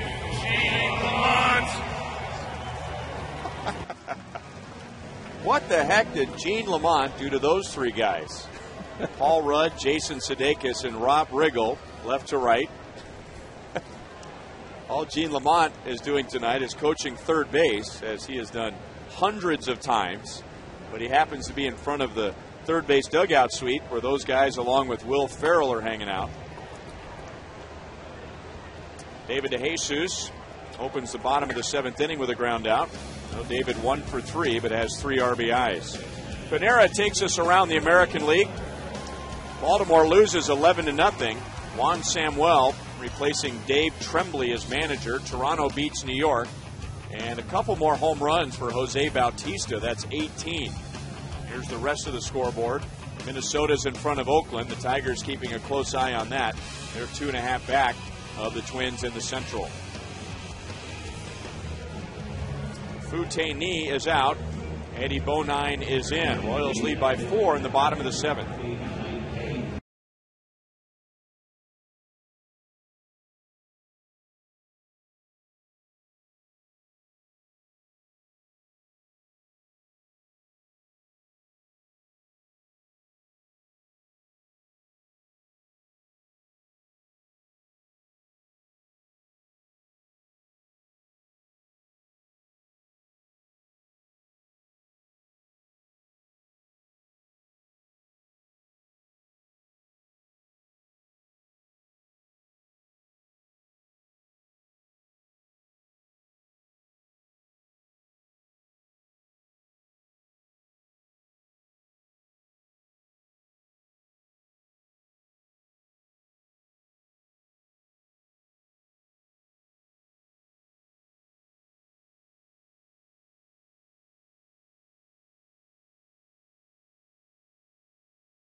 Seventh inning. And Radio Shack presents What Do You Know?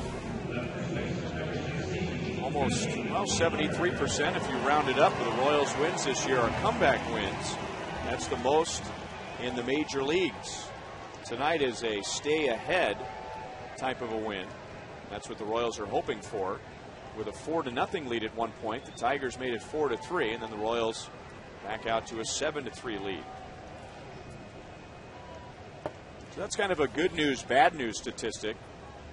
The good news is obvious, being able to come back. The bad news is you're down quite a bit early in the game. Right now, and that's really hard on the starting pitching. That's what you want to try to reverse that a little bit, and you want to get those runs early and give those guys an opportunity to settle in. And it's kind of tough. You take Zach, for instance. You know, how many times this year have the Royals gone out and scored him 2 or 3 runs in the first couple innings? Not very often. He's always had to be perfect. And the one game that he left, that's when they scored all the runs.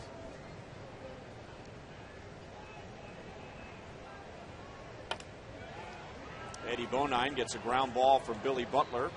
Rayburn throws him out. Billy with a 2-hit game. This week on Fox Saturday Baseball, Prince Fielder and the Brewers take on Albert Pujols and the Cardinals. Fox Saturday Baseball presented by Chevy returns this week at 3 p.m. Central.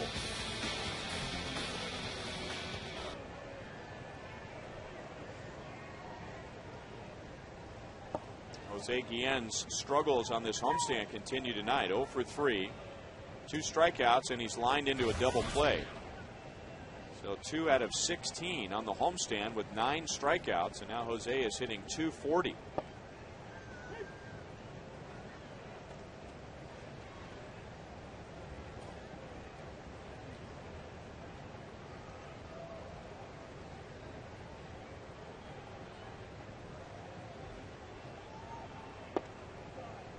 just miss outside.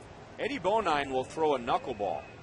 He is not a knuckleball pitcher. It's just another one of his pitches. There aren't many guys who do that. There aren't many knuckleballers, period, but the ones who do throw a knuckleball, that's usually about the only pitch that they throw.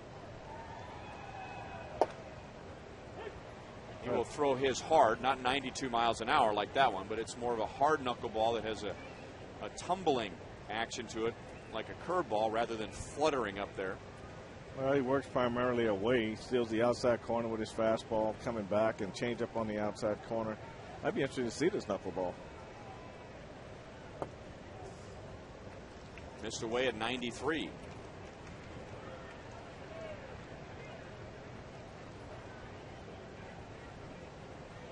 He doesn't prepare with the knuckleball grip.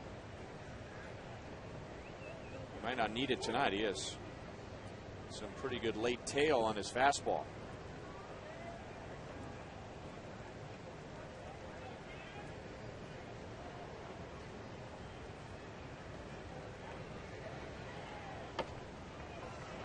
Slow roller to third. Brandon Inge can't get him.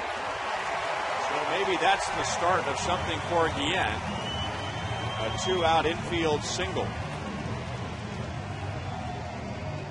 Well, that might be the icebreaker. Sometimes that's what it takes, a broken bat, base hit. Sometimes they say when you're struggling, Ryan, you got to get jammed. And here he hits over a breaking ball, and Brandon Inge makes a good effort, but playing too deep, and Jose beat this throw.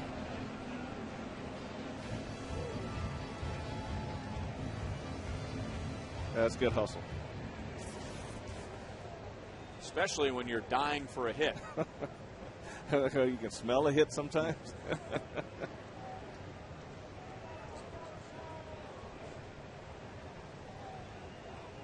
It's Alberto Callaspo with 2 outs and Guillen at first base. Alberto got the 3-run rally started in the 6th, and now he pulls it through Cabrera, but it deflects over to Rayburn.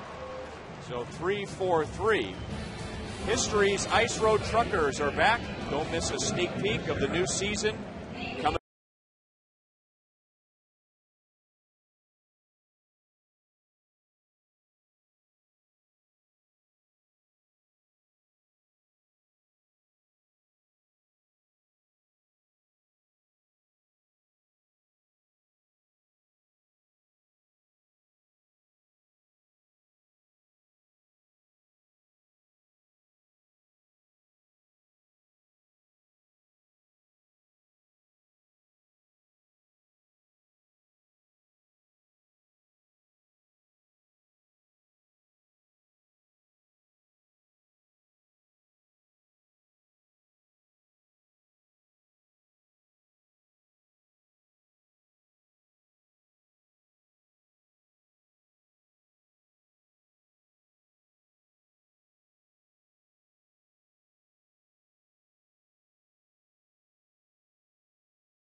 Pitching a scoreless 7th.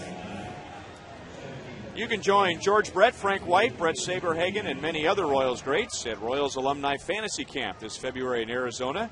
Your chance to enter the world of Major League Baseball and live your dream to play with the Royals alumni. Go to Royals.com for more information. And a couple of defensive changes as Chris Getz has moved to second base and pushes Mike Aviles over to shortstop. So that means Unievsky Betancourt is out. Getz will hit in the number 9 spot. And the Tigers have made a change. Ramon Santiago leads off in the 8th inning, batting for Ryan Rayburn. Rayburn was 0 for 3.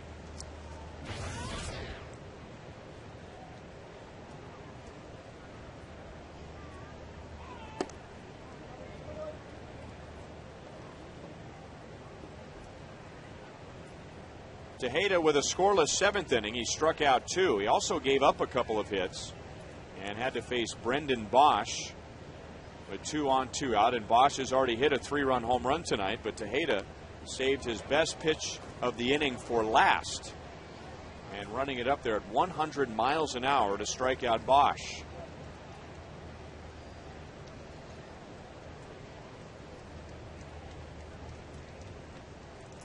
And Robinson Tejeda now has allowed 1 earned run in his last 20 1/3 innings.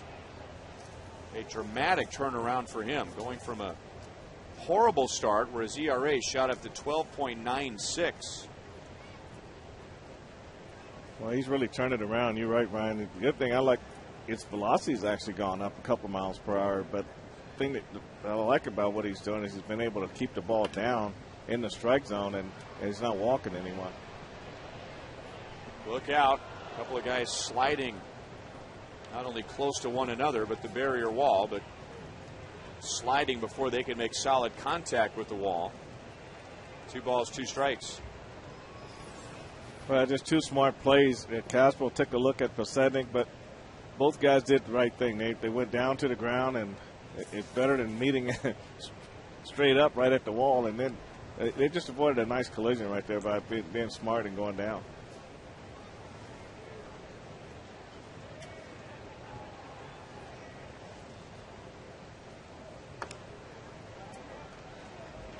Nice crowd here tonight, and after the game, the Royals are presenting the KC Sky Show, a fireworks and laser spectacular. We're getting a little light show right now off to the north.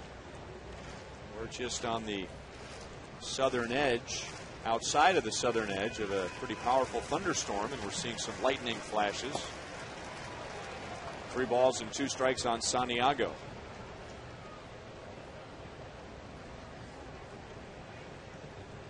So we didn't get the storm here, but we certainly got the cooler breeze, and the temperature dropped about 3 innings ago. Center field, Mitch Meyer. 1 down in the 8th inning.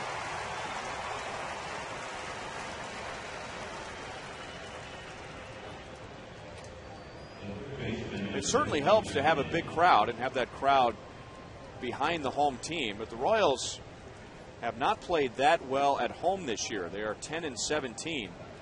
You know, I brought this question up to Ned Yost the other day. I want to get your thoughts. Now, when the turf was here and you played, that was a definite home field advantage. But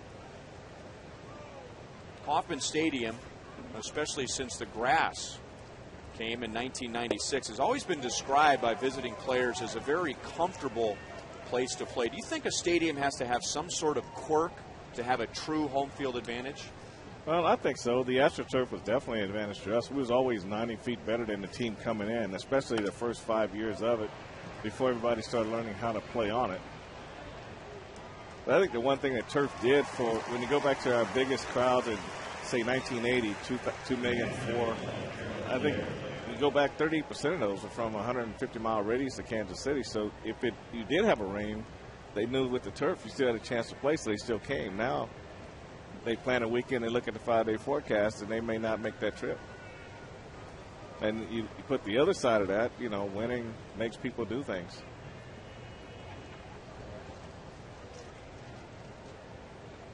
Gerald Laird 0 for 2 with a walk. You know, Fenway Park, Red Sox always play well there. They have the quirk of the Green Monster. The Twins had the home field advantage inside the Metrodome. Tampa Bay Rays, now they have a good team, of course, but they play well in their dome with the artificial surface, and there isn't much of that in the game today. Wrigley Field, you know, the ivy out there, and their colorful fans. They have a home field advantage.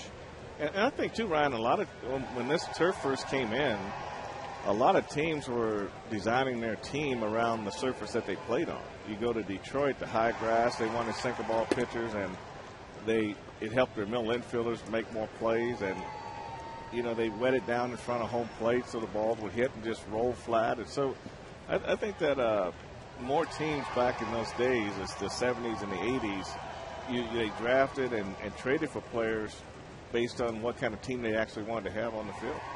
and that field and that team was more or less predicated on what kind of how big a ballpark we have. So bigger the ballpark, the more speed you need. And just like the Red Sox for a long time had no speed. It was maybe one guy, but it was all about who can hit that wall.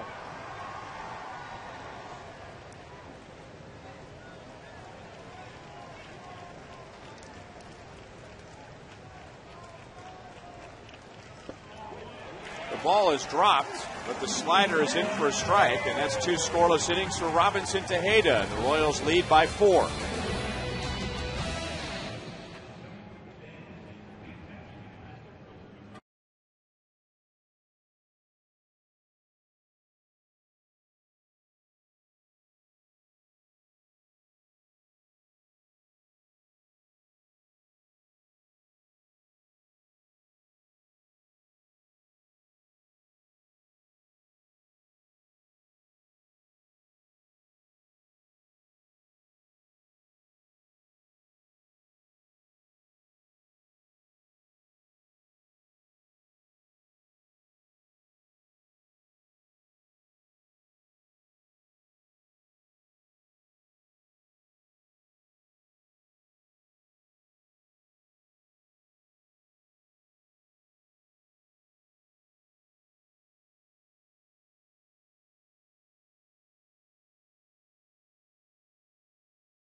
Tigers 7-3 as soon as it is over. Boulevard Royals live from Rivals with myself and Paul Splitter. We'll talk about Jason Kendall's big night at the plate. David DeJesus keeps rolling along as a proud papa. Bruce Chen, another nice start. Highlights, interviews, and much more. Who knows, guys? Maybe we will list off all of Split's favorite Will Ferrell movies. Well, you know, Split's kind of a big deal around here. People know him. Ramon Santiago stays at second base. He batted for Rayburn. And there's Will Ferrell in the third base dugout suite with Paul Rudd, Jason Sudeikis, and Rob Riggle. They're in town for a charity poker tournament, which is going to be at Harrah's and benefit Children's Mercy Hospital.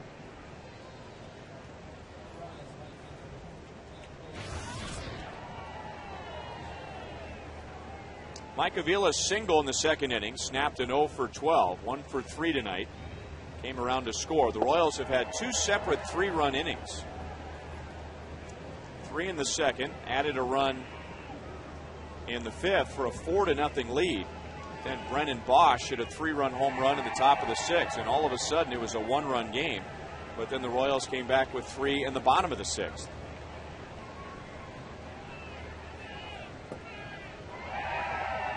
Two balls and 2 strikes.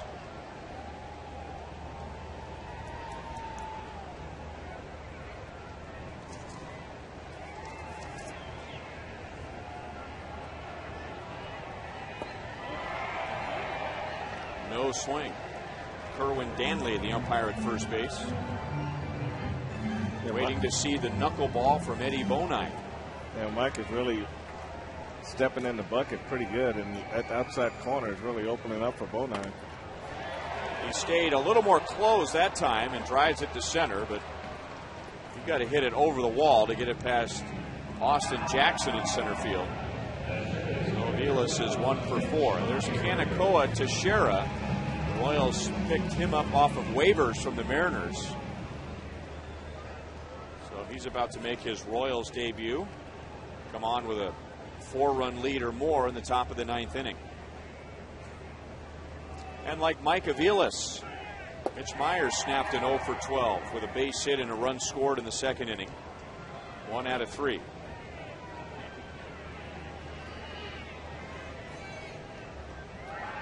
Mitch playing against the team he grew up rooting for. It's a to Everett. It's a nice hop. 2 down. And from one Tiger fan to another Tiger fan, just like Mitch Meyer, Chris Getz grew up in Michigan.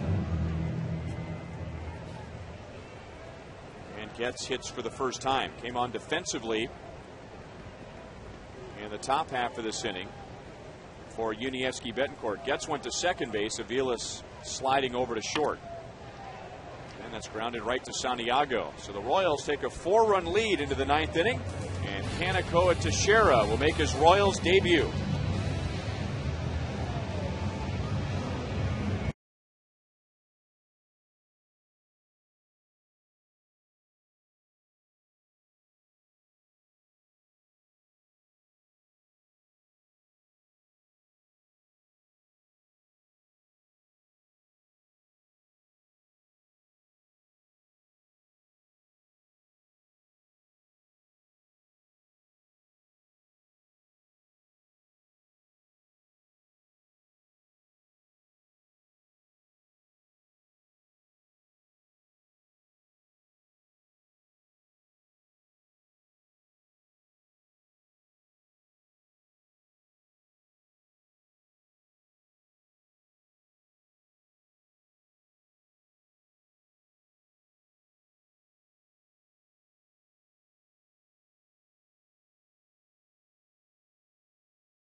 Out what's possible with the nation's fastest 3G network, AT&T. Rethink possible.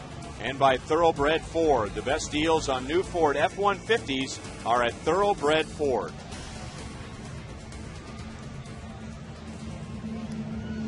So a 4-run lead for Kanakoa Teixeira. A low-pressure situation for him as he makes his Royals debut. This is what he did with Seattle in 16 games. A sinker ball pitcher. So when he's on, he's going to be getting ground balls. Here's tonight's Chevrolet play of the game. And the Royals with their second 3-run inning in the bottom of the 6th inning. And Jason Kendall with 2 outs. Driving into, Kendall has 3 RBIs tonight. Well, that was a great at-bat by Kendall Ryan. He just hit this ball off the end of the bat, but just got enough of it to get it out over Rayburn's head in the right field for 2 well-needed RBI for the Royals. That was right after the Tigers had turned a 4-0 game into a 4-3 game.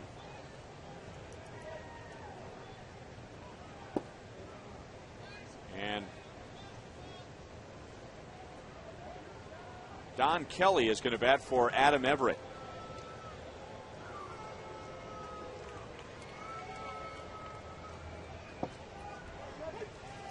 Adam Everett 0 for 2 with a walk. Don Kelly appearing in his 42nd game.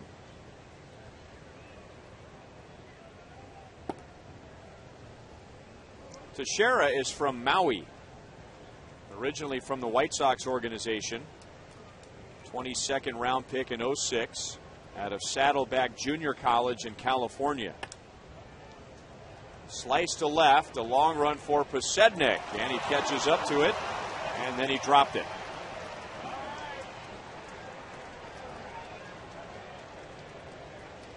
So he got the hard part out of the way, just running over to where the ball was going to land and couldn't hang on. But I'd say that's one area that's got his hat over there. Has been in that corner. The ball's really played havoc with him over there this year, and And that's one right there. If you just kind of look at Ryan, never did really just follow it into his glove and hit it right off the heel.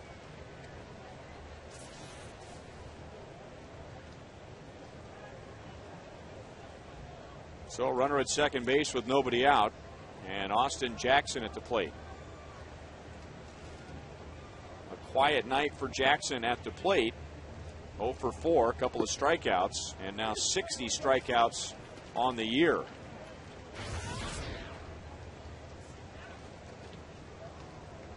That ties him for the league lead with Carlos Pena of the Rays.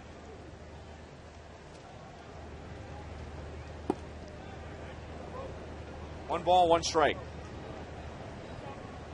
Teixeira was then traded to the Yankees. And then the Mariners picked him up this past offseason in the Rule 5 draft. Bounce to Callaspo. Kelly will hold. One down. Teixeira trying to close it out for Bruce Chen, who went 5 solid innings. Let's look at tonight's Miller Lite Taste Greatness Moment. Well, a great outing by Bruce Chen tonight, Ryan. He came out and was aggressive with his fastball and his changeup. Occasional good curveball that really worked well for him tonight. He put up 5 innings for the Royals, only gave up 4 hits, and he recorded 5 strikeouts in this outing.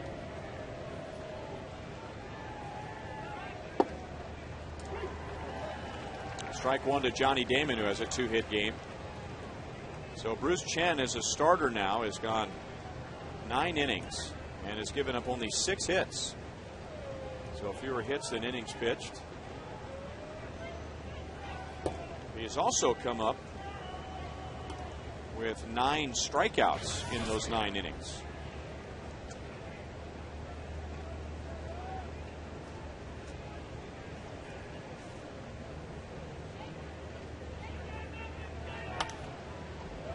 Slap foul, 1 ball, 2 strikes on Damon.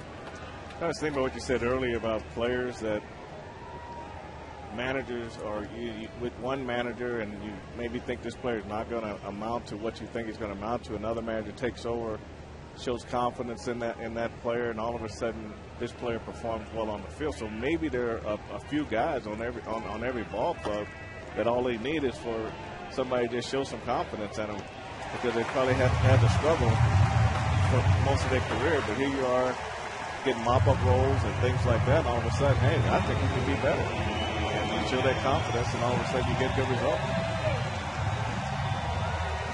Well, Ned Yost has done that with Kyle Farnsworth, and it appears he's done that with Bruce Chen. So runner at third, 2 down. Royals 1 out away from taking game 1 with the Tigers. 0-1 to Maglio Ordonez. 1 for 3 with a run scored.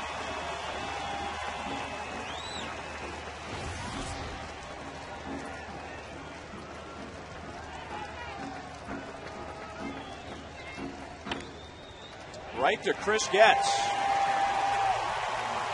So Bruce Chen picks up the win with 5 solid innings. The bullpen allows just 1 run in 4. It's a successful Royals debut for Kanekoa Teixeira, and the Royals improved to 11-10 under Ned Yost. So